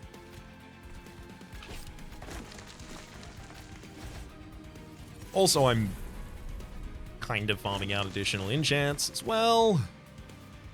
I could do this infinitely until Wildenton has enough damage to one-shot Kale this turn, but it's better off for Husk Hermit to be able to slay more minions and me to just put Wildenton in a position where it can't die. We've gotten 0 souls? Have I played that this turn? Guess I played Soul Smelter this turn.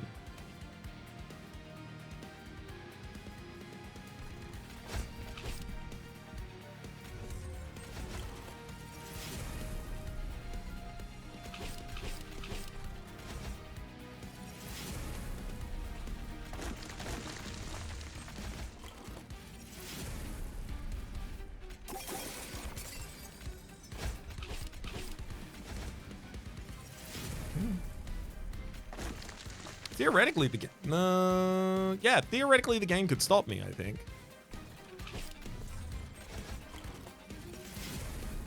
It would have to have pretty much exactly the right cards, though.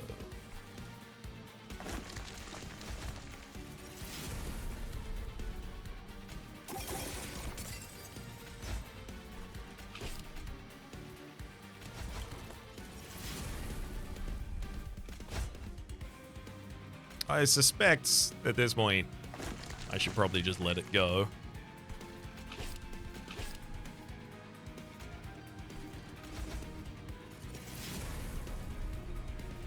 If this was healing me every single time, I'd be over the moon. Just full heal the Pyro Dominion every single fight.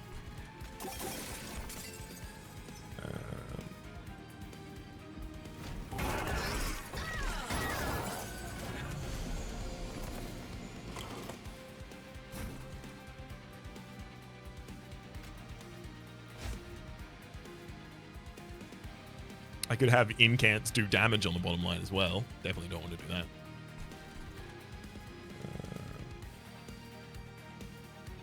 I think what I now want to do is just get as much energy as I can every turn and then pop an Awoken Rail Spike just for healing.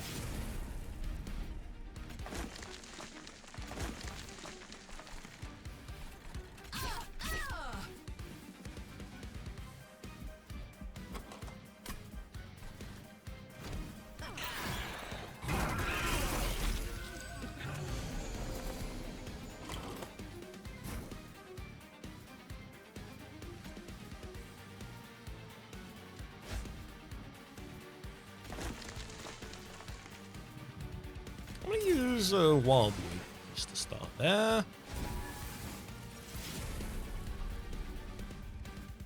Soul 7. It's 1 for every 4 soul. I think I have to use the second Devilish Details as well. Got kept. Of course it got kept.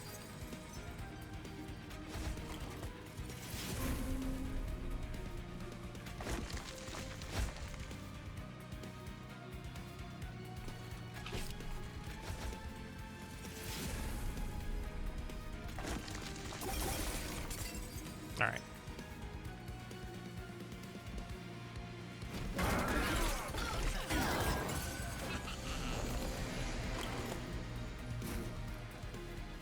Oh, you're kidding me, right?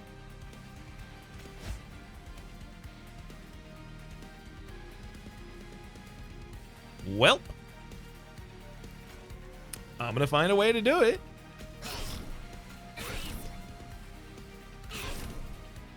Heal me for 10, please. Definitely put Spirit Soul first, then heal me for 10. Destroying all these cards. Thank you kindly. Curse of Dragon Staff on the back line. You are now appropriate. Full heal, so I don't die immediately. Vengeful Shard, and Critic.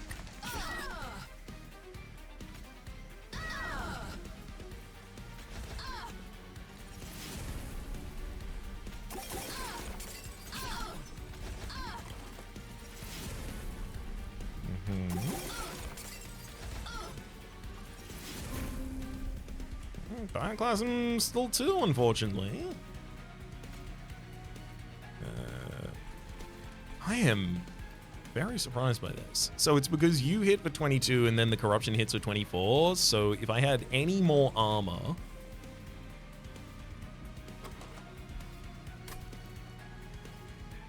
or any less corruption, this would be completely fine.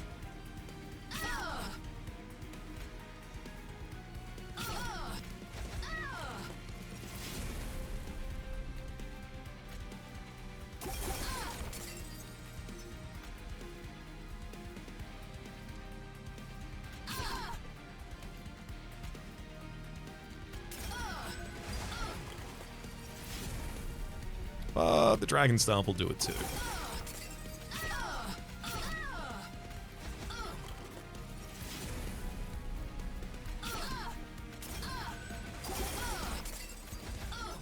Granted, it's pretty important I also have Wildenton survive here in order to collect my soul. So yeah, I have to set up until we kill them within the first round or two. And that's a lot easier now that I'm doing 27 damage every time I cast a spell, courtesy of the Dragon Staff.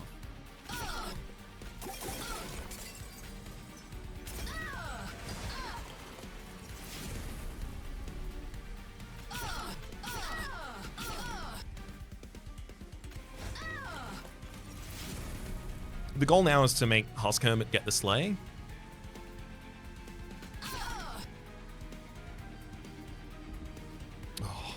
Annoyingly, that was just too much, but I'm not gonna push my luck on this. I forgot that I was gonna be doing both the Sting damage and the Wildwood Custodian damage at the same time.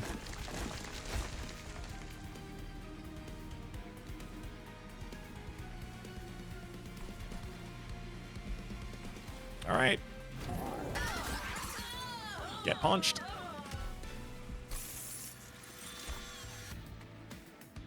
I will say a Cycle of Life, now that this is what we do, pretty wild.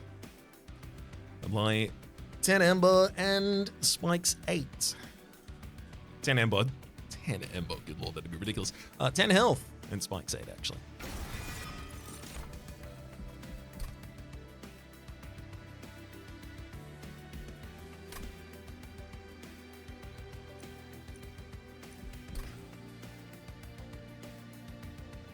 Do I capacity care about?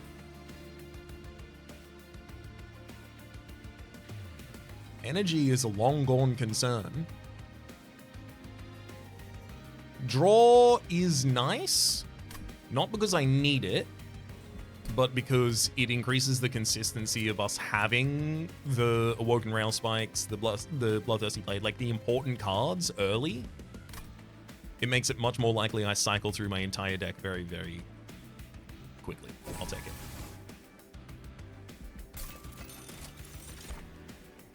Increase max hold by 2. Got to do that. Starter cards cost -1 or unit cards without upgrades. I have no starter cards. Unit cards without upgrades, though. I got a couple of those. Spells get an extra upgrade slot is also pretty good, but my most busted spell is already sporting 3 upgrades. Purified Soul Shard.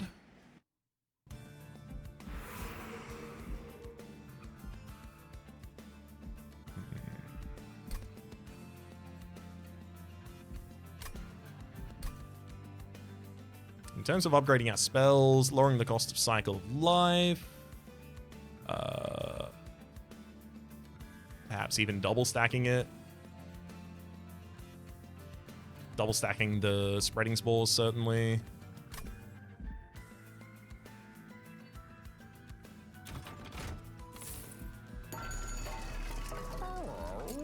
Consume removal, eh?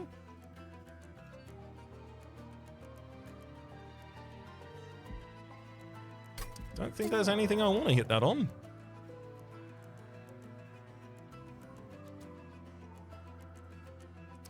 Holdover and -1 cost both on a Cycle of Life so that I can just spike units' healths out of the enemy's ability to manage them.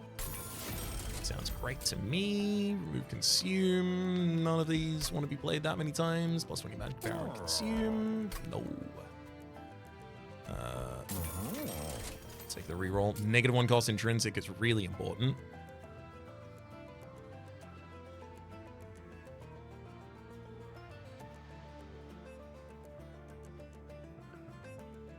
-1 cost intrinsic and spell chain, but the thing is, so opening, I play most of my units, and then I have 2 banner units, and both of those get summoned from the Sketches of Salvation, so I don't actually have any units in the deck unless I choose not to play them for the sake of the Channel Heart, so that takes some value away from that, unfortunately.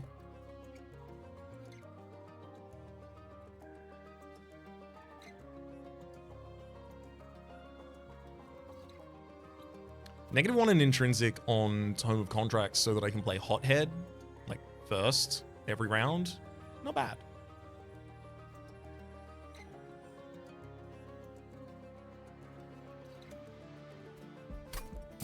I think Spell Chain on Spreading Spores is a lot worse now that it's a 50% chance to discard, because I feel like I'm much more likely to just fill the entire deck with them. I'd much prefer it to have double stack.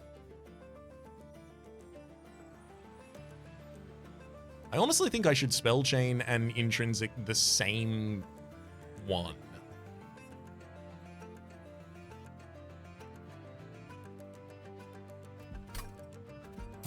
Also, plus 10 magic power goes on Pyroclasm for plus 200 damage, I think.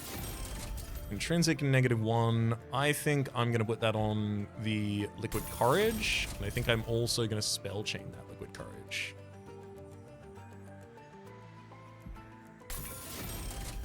Two damage shield and 8 valor, so 9 armor every 8 armor every turn. Sorry, certainly has a lot of appeal to us.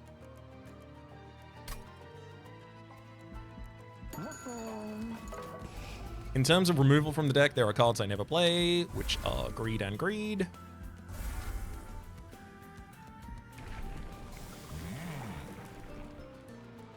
Predator gains another multi-strike, or Thorn Lord gains 1 more damage on incant rather, but also gains a bunch of additional health. Actually, I can manage my own health courtesy of the Cycle of Life being introduced to the deck with Holdover.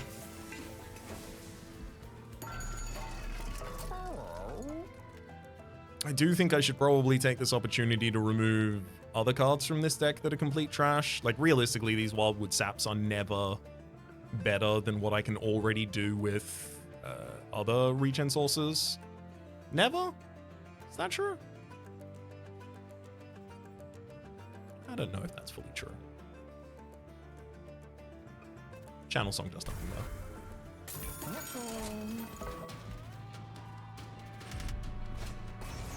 Front non-boss anyway, front non-boss enemy of each way, rather, gains Reanimate 2. Great, that's more souls to collect.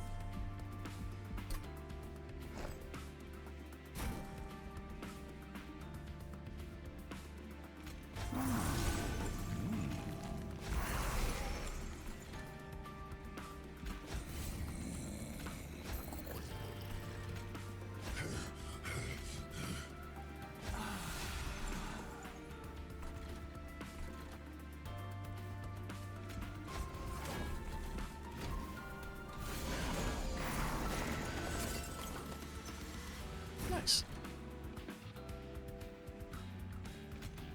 Yay. Good to see Entropic Crystals in this opening hand with the Woken Railspike, because the draw pile is so large, I'm not going to draw back into it.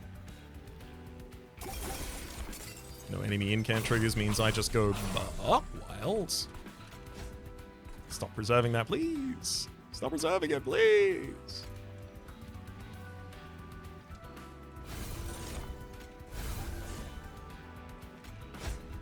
Got to get the Cycle of Life ready as well.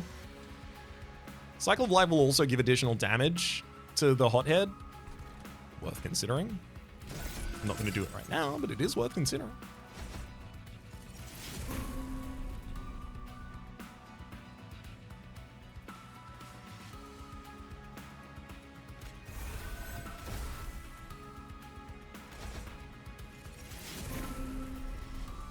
One Broken Whale Spike hits the next, hits the next.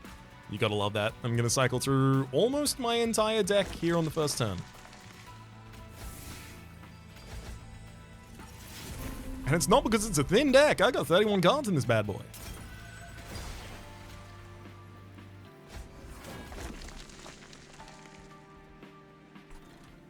Okay, that's huge.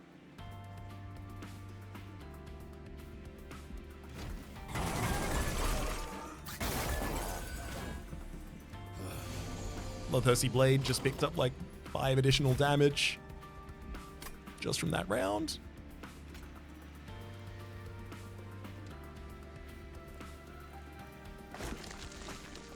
We got to get Boiler Room developed on the bottom line. I'm a little hesitant to play. No, I just have to accept that I need to risk drawing Entropic Crystal at the wrong time because I need to do it twice in order to have it always be at the right time.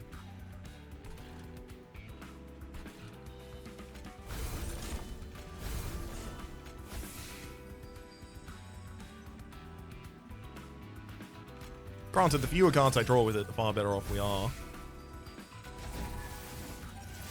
In terms of that risk. I say risk, I have to do it. Otherwise, I will always have to stop drawing with the rail spikes at a certain point. And there it is. It's fine. Next time I draw it, it's done.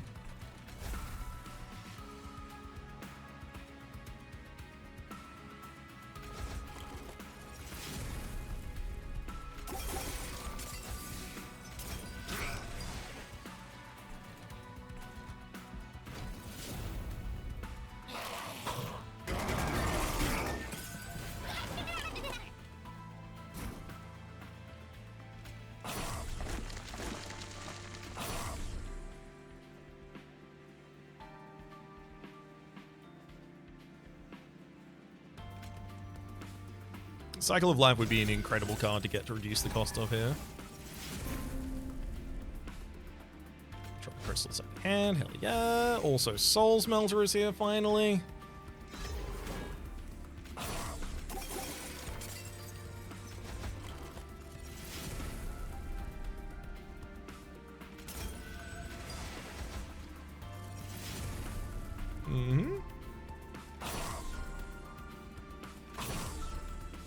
And I'm pretty sure, yeah, we're getting very close to being back in infinite range.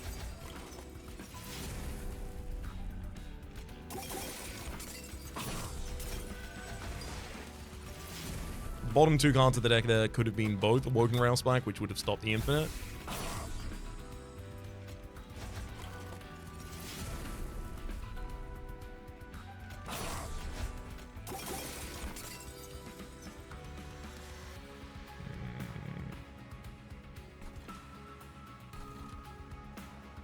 But a Vow Gladiator is currently threatening to do a lot of damage to me.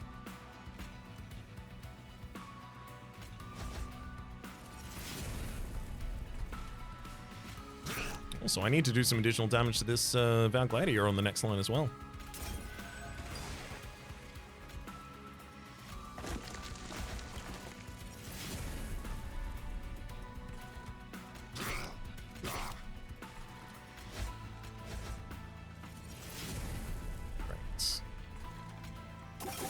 couple thorns on you. Getting a lot closer to that kill. More incants on this line because I can. Sting will take you down. And now, unfortunately, I do kind of have to do that here on the bottom line to make sure the Avowed Gladiator is capable of going down.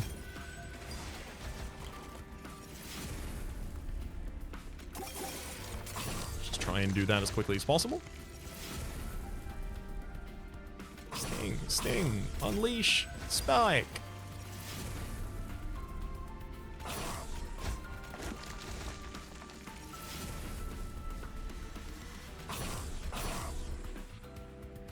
The real shame here is because I don't have Trample on Wildenton, I'm just throwing 400 damage into a Celestial Bastion in order to do 48 damage to it.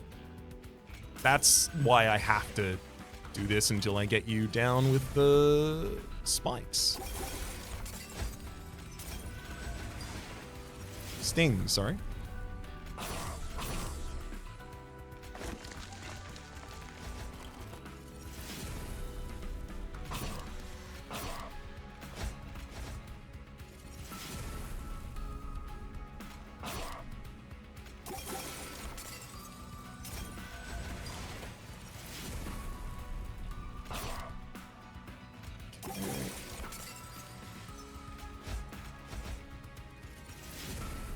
More stings will do it to it.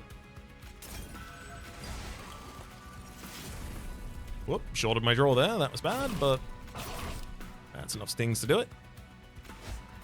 Also gave me an additional energy, actually, which gives me the ability now to play Cycle of Life. Realistically, also, Curse of Dragon stuff would be pretty good, but I do want the Husk Hermit to get slays.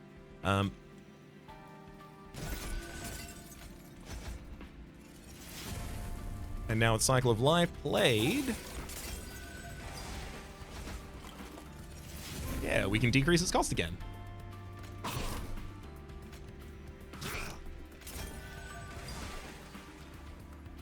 Perfect.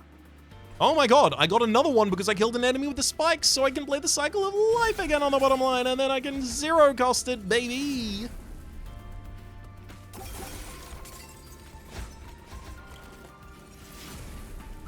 They said there was no reason to continue the turn. They were wrong. And that is now infinite spikes and infinite health to any target I want to give it to.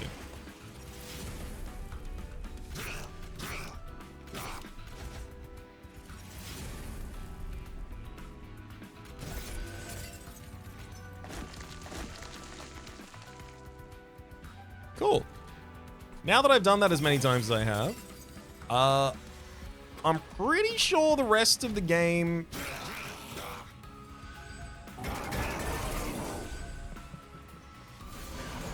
Hey? I thought you were gonna die, buddy.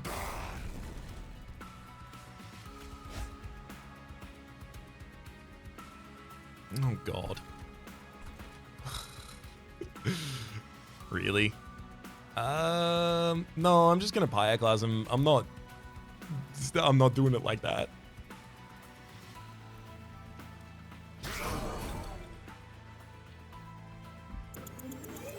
Actually, Pyroclasm should probably go on the target with the lowest HP, so that it does the most AoE damage.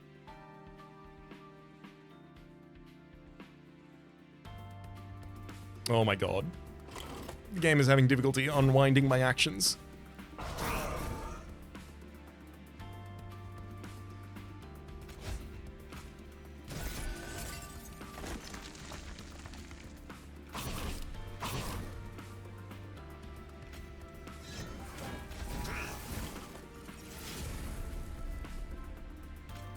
Also, if I can generate a bunch of energy and then just pop those into Awoken Rail Spikes to heal up the Pyro Dominion, obviously that's worth doing as well.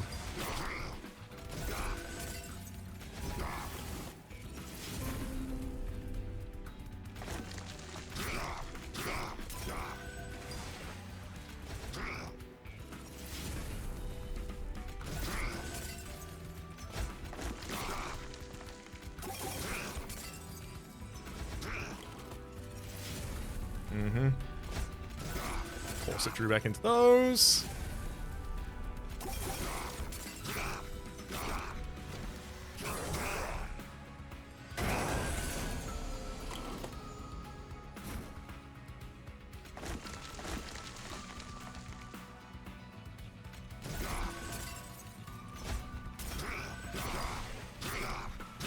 Welcome to the bottom line. Ultimately, my goal this turn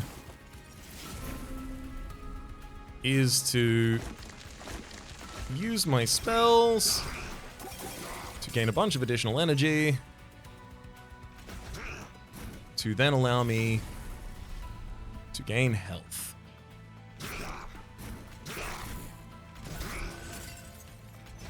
Six more health, please. I am so pleased with how greedy we were at the start of the run and how ridiculously, ridiculously powerful it has made me.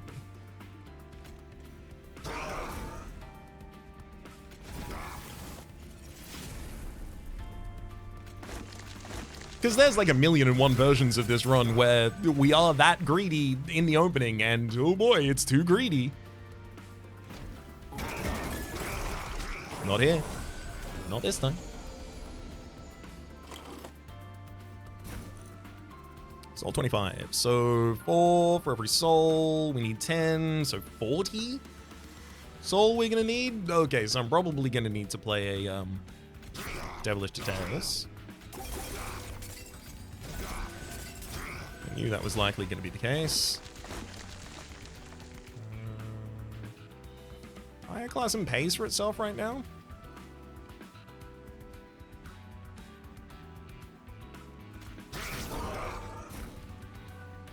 Oh, and more.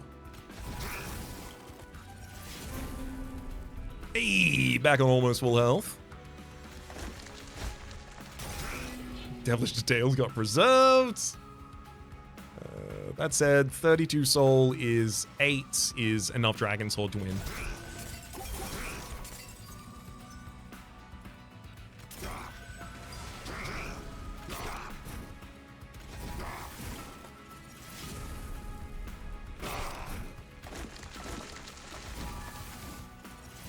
Little bit more help for health because I can.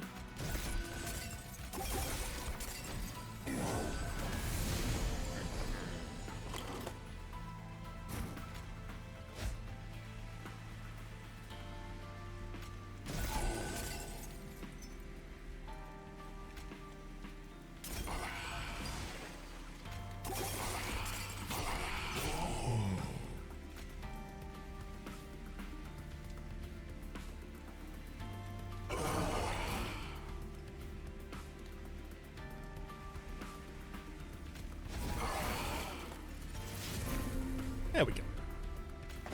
I think that is the most health I can get out of this. Alright, buddy. Have at him.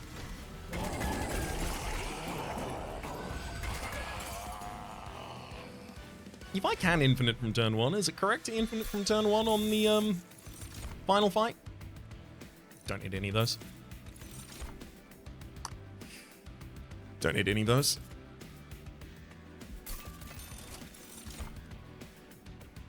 Your first turn, 2 additional energy is fun.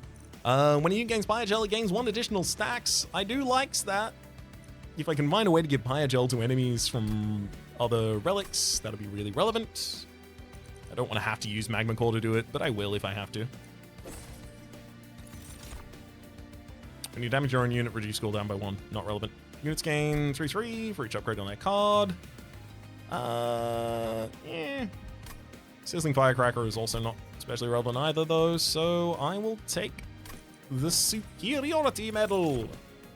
Oh, the Emblem of Exiles, you just take it. I know I have Channel Heart, 20 additional Magic Barrel, and it's fine, but at the start of the turn, front friendly unit on each floor gains 15 additional damage. Basically just means that units don't die.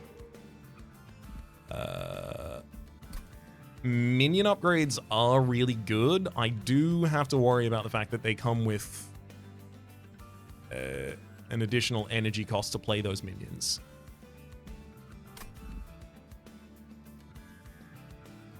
The Empyrean Well also has the ability to dupe.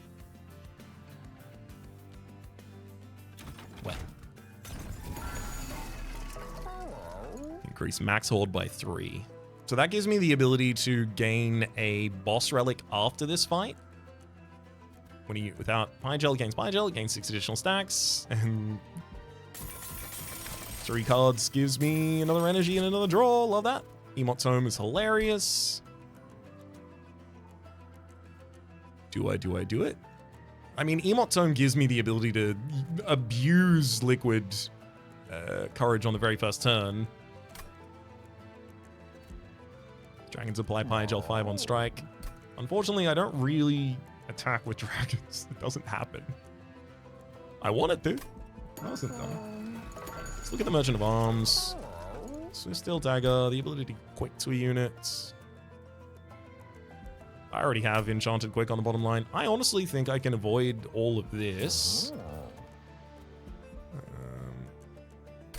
I'll see if I come back to make something deployable.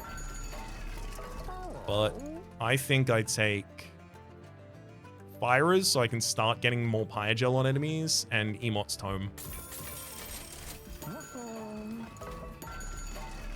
And then we'll make Bloodthirsty Blade deployable. Realistically, it should be Boiler Room though, right?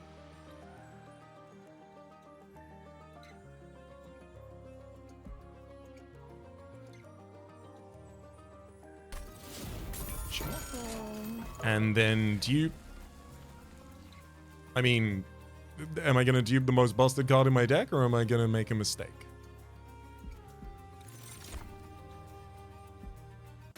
Alright, Eternus, you're not ready for this. Let's see how quickly we can get through you, and then I'll try an infinite on the Titan fight if it's required.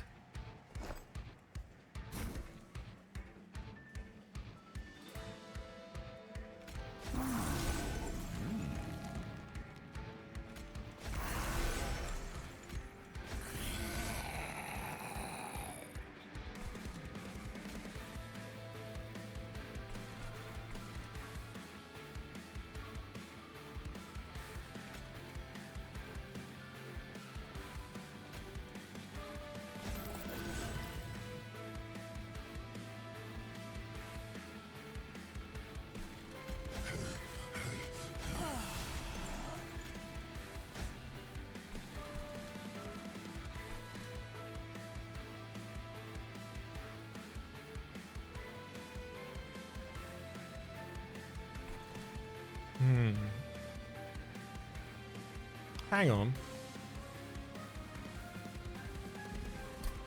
If I'm going to be infiniting and I have the ability to apply additional health to a unit, surely the most efficient way to do it is to put Hothead on the bottom floor and then give Hothead equalizing rings and then build Hothead's health.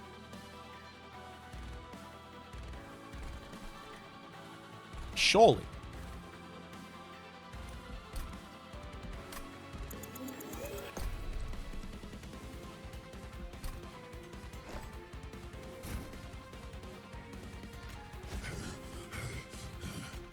So who goes down on the bottom line with Hothead, though?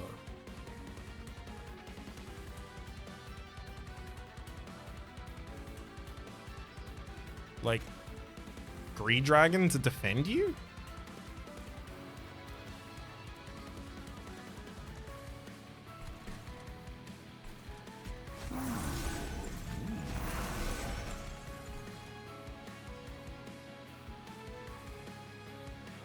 Boundless of Will Miser?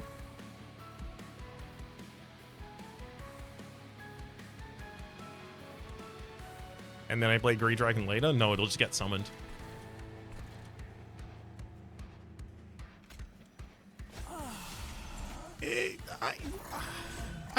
I think Hothead does need to be on the bottom line. I think it makes this so much faster.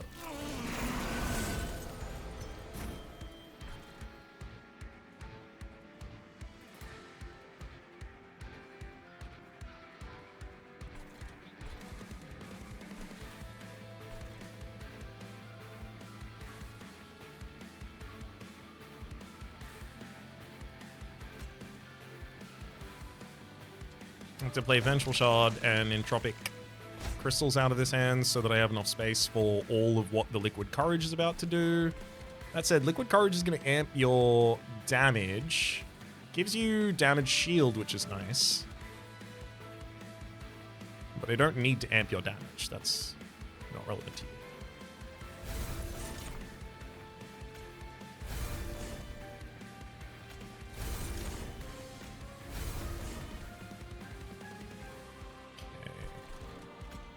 Fire gel to the boss. So trying to draw 5.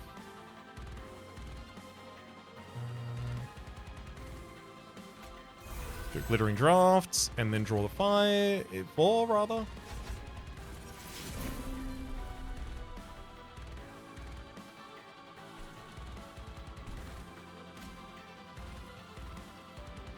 We got Tomed Contracts, which I needed to have on Hothead before I cast.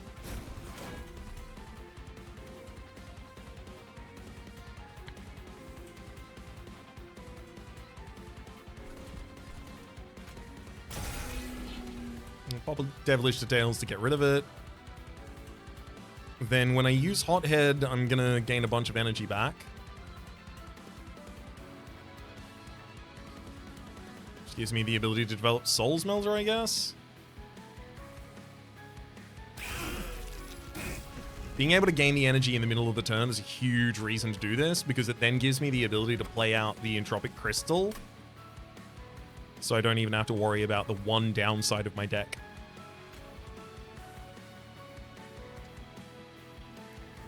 Oh, this unit has dualism, so it'll gain 2 souls every time. I forgot about that, Miser. The whole time I could have been doing this? It was entirely irrelevant, but I could have been doing that? What? I would love you not to attack.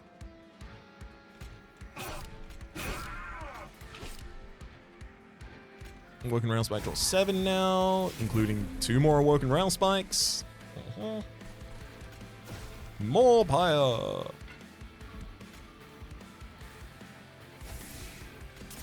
Unfortunately, now these Awoken Rail Spikes could easily draw the Entropic Crystal and cause the exact same problem because I don't have anything to do with them this turn. I'll play it.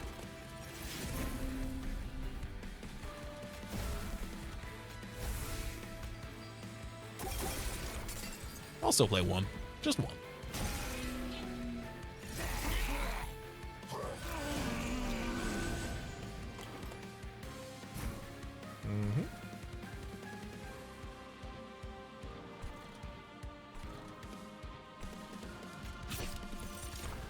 Oh, hang on.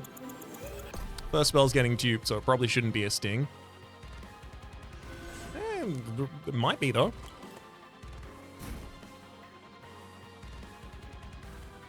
Yeah, I'll go double Lava Flow instead, actually. So you're going to be applying Corruption 4 to our units. That's going to be my Wildwood Channelagon. Boo-hoo-hoo.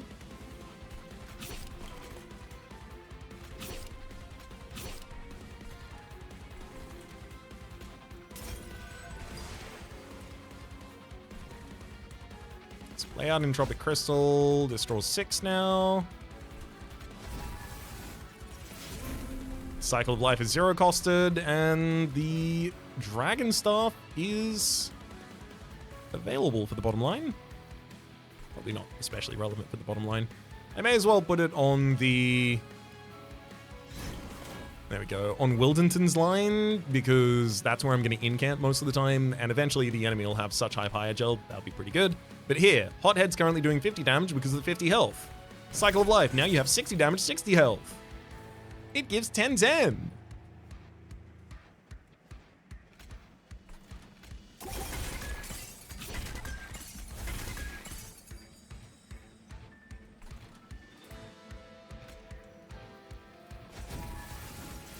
Oh no! We drew the Entropic Crystals! Can you do anything about that, Hothead? Thanks, Hothead. We'll play out the Entropic Crystals, and now, next time I draw that, we're ready to fully infinite.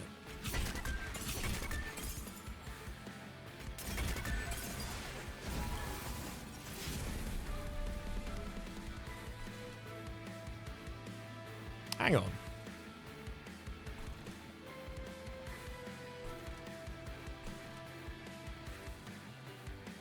You've got soul 12. No, I do want to fill up my soul meter. I was just like, I could infinite Eternus dead right now. I could just keep doing it with stings. Wouldn't even take that long.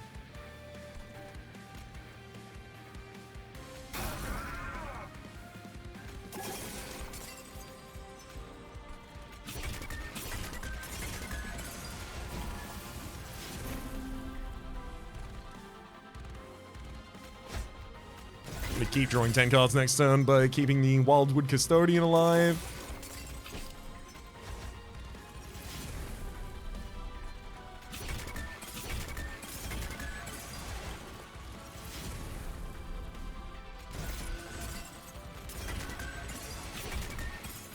Just adding additional health to Hothead's a pretty high priority for us right now.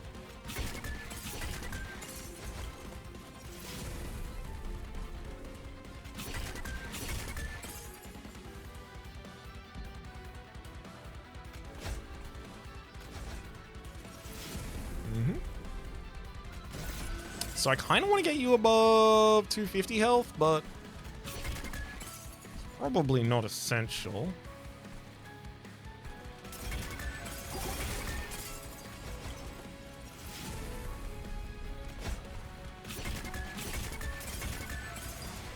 I'll leave it there.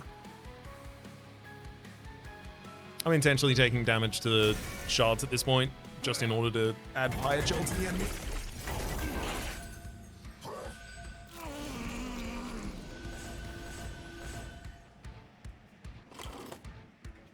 Emblem of Exiles is insane for the Hothead.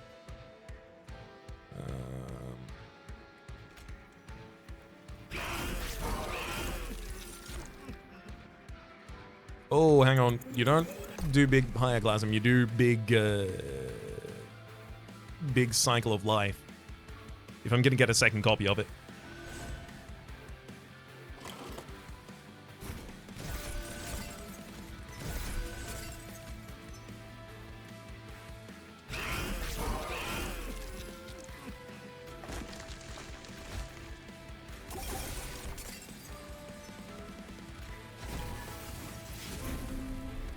Hey, now Pyroclasm 0 cost. Woo!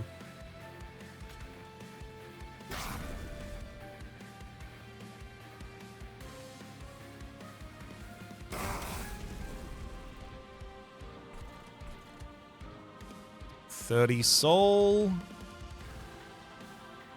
Nope, need 40 soul.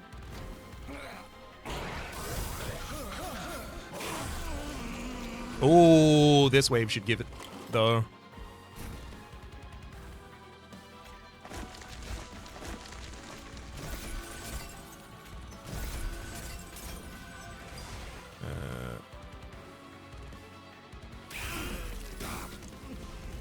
Big Hothead hit. And that's 44 soul on Miser, so yep, now I just want to end the run. End the turn.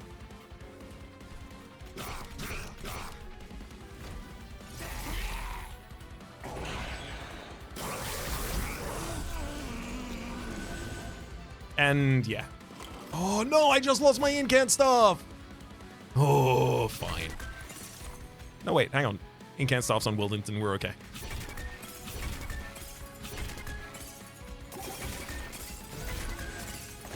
And I'll finish you off with a casual little infinite.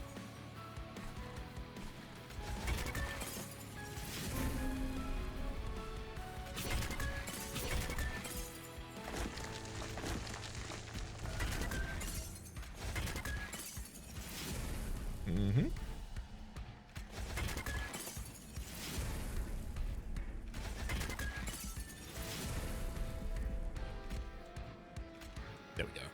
It's only appropriate that Awoken Rail Spike is the thing that I play to win the fight. Also gained a bunch of energy before that.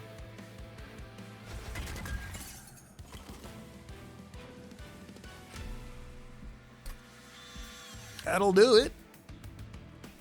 We wanted to make sure that we got the full loot so that I can get one of the 3 major boss artifacts here. Well, supply Pyre Gel 3 on strike. I don't have that. I'll take the equipping a friendly unit gives contour 4. On your first turn, 2 additional energy.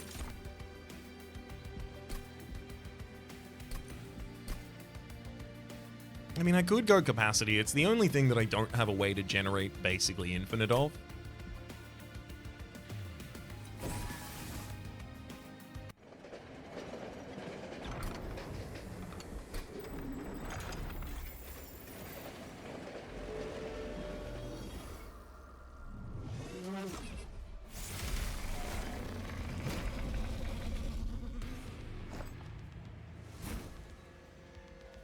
It'd be nice to be able to silence enemies on the bottom line, because otherwise they're going to do that to me.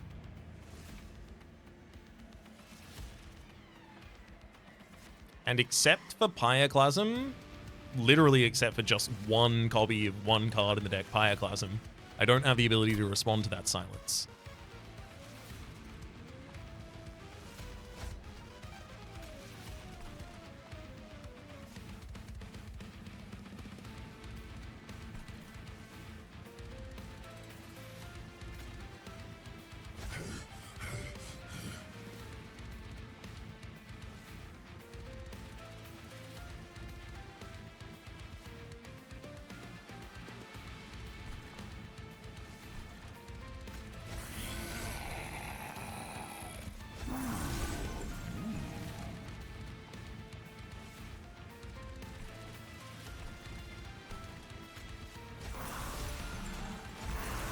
It feels like I just want Hothead alone on the line.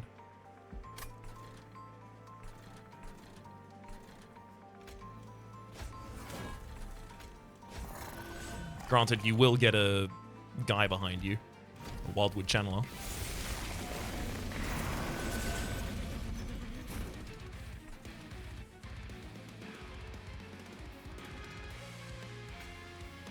Gotta play out the Entropic Crystal. And I think Liquid Courage, having that many of them last time, was really useful.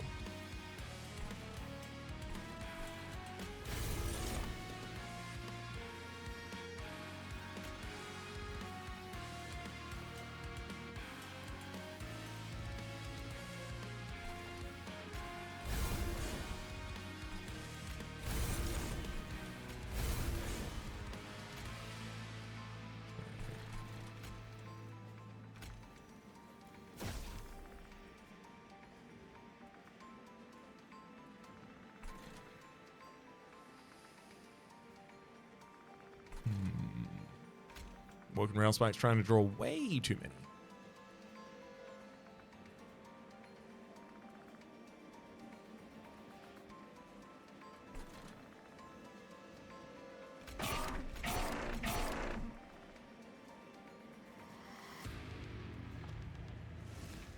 I guess I should put down the Curse of Dragon Staff. Could have done that earlier, but I don't have much fire gel on that line, so it's not really relevant yet.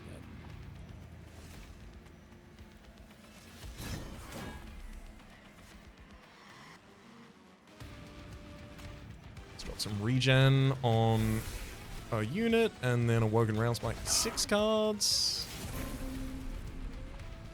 Nice. Got the Tome of Contracts.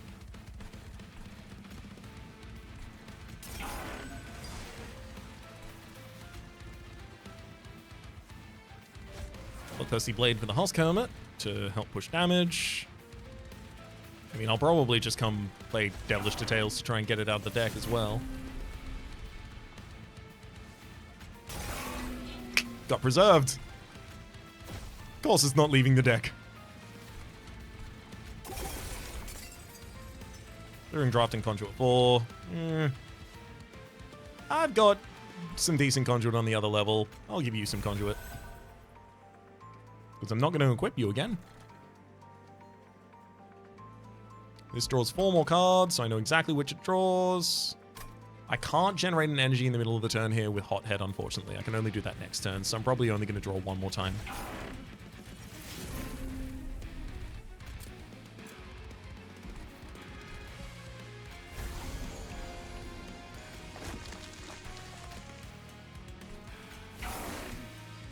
Just because of how truly tragic it would be now to increase the cost of all of my cards in the deck.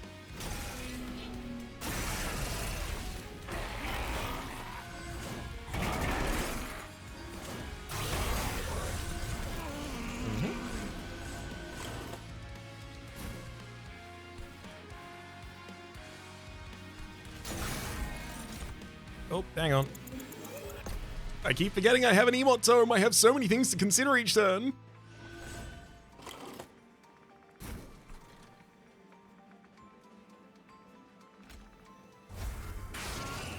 Dominion's definitely going to be the hardest one for us to... Well, not hardest. It's going to be the slowest for us to kill. So I should definitely find a way to do that.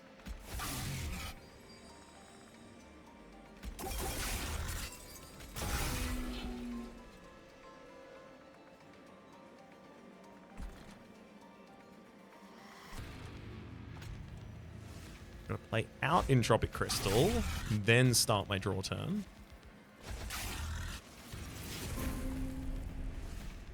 Cycle of Life is low enough now to be really helpful.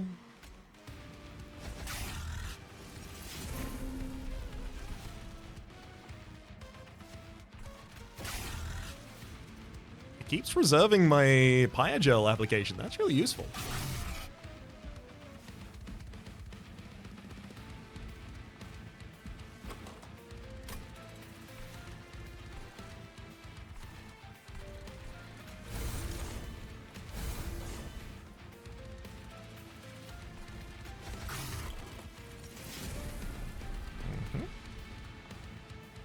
Good to see the Awoken Railspike drew the Awoken Railspike. I'm hoping to see the Entropic now. Well, more Awoken Railspikes is more chances to get the Entropic, so I'll take that too. Entropic's literally on the bottom of the deck right now. If I didn't have a better way of dealing with it, it would be very useful to see it on the bottom of the deck there. But I do have a better way of dealing with it. Hey, Hothead! Thanks for the energy, buddy. Let's play out that Entropic Crystal.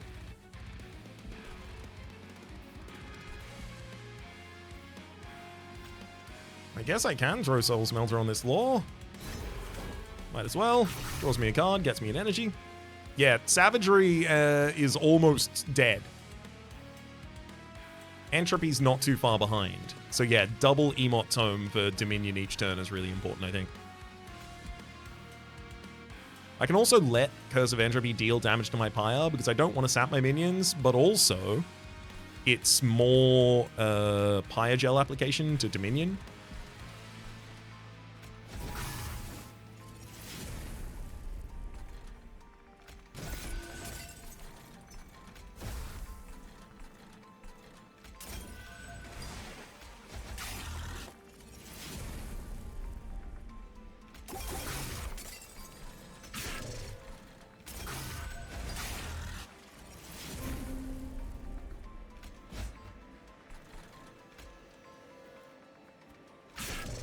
Plasm actually... No, it's not zero cost. It's just been zero costed this turn.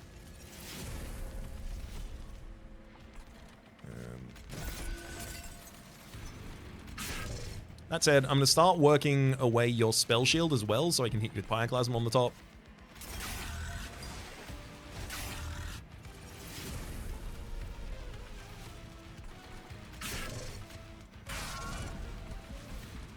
Pyroclasm's actual cost? 3?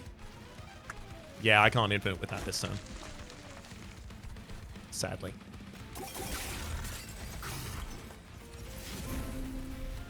Yeah. That said...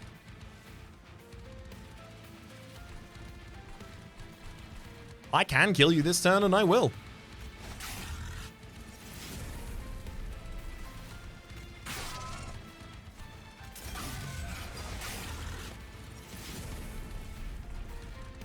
Stings go on the top line, additional health goes on the bottom. Spreading Spores and any other additional spells go mid.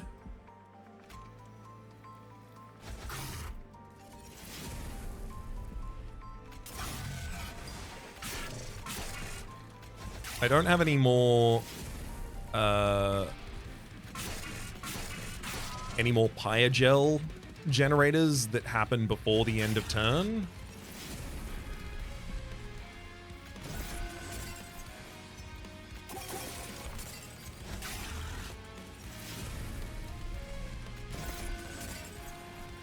100, 388, 300. So yeah, it's just more casts on the mid line. Gets us much closer than anything else. Obviously sparing stings for the top line, though.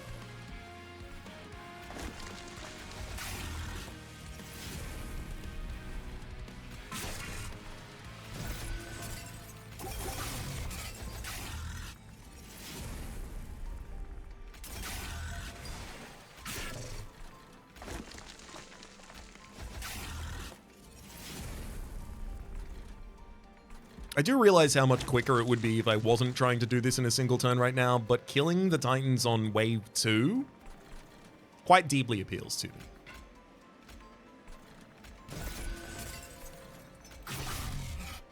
It's exactly what the promise of this deck has been, basically, the whole time.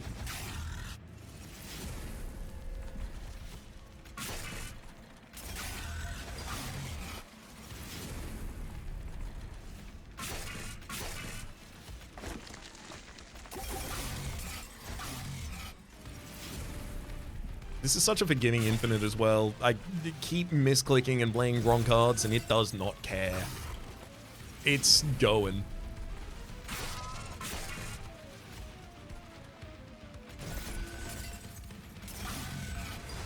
At some point, I have to recognize that the additional stuff on the bottom line is irrelevant. It's literally just cast midline, spikes for the top.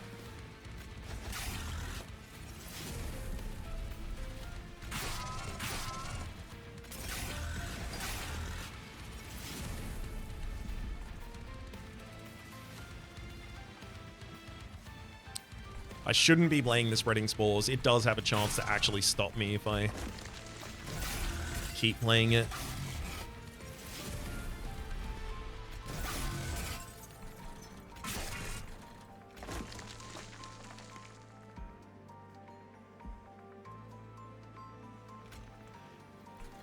I'll play the Curse of Entropy out because I can.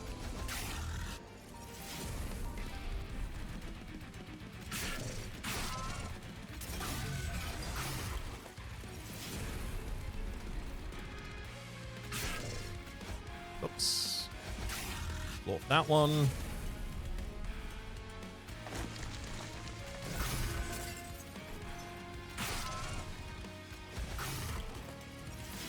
Alright, it's getting real close now.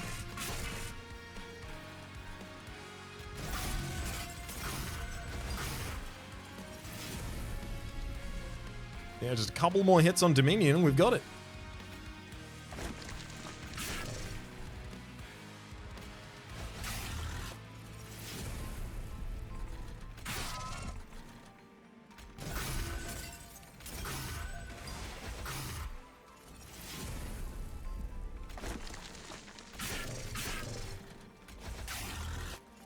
And that'll do it.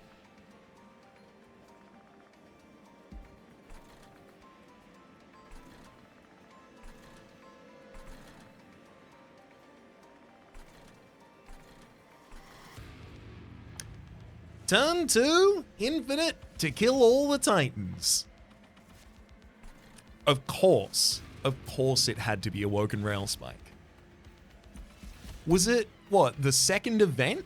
It was this Celestial Alcove where I picked it up.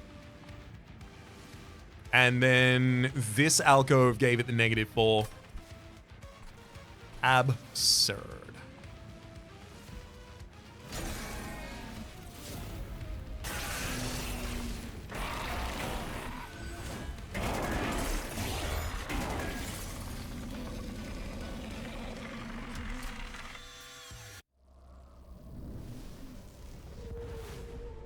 I'm real proud of this run.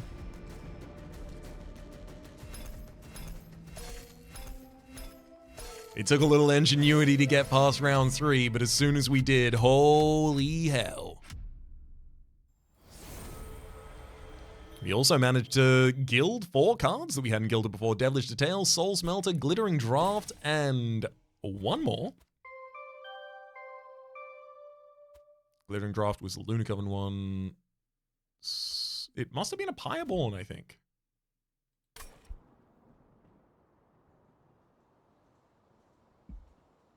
I mean, realistically, that's the deck. The deck is 4 copies of this, and then whatever the hell else I wanted to do.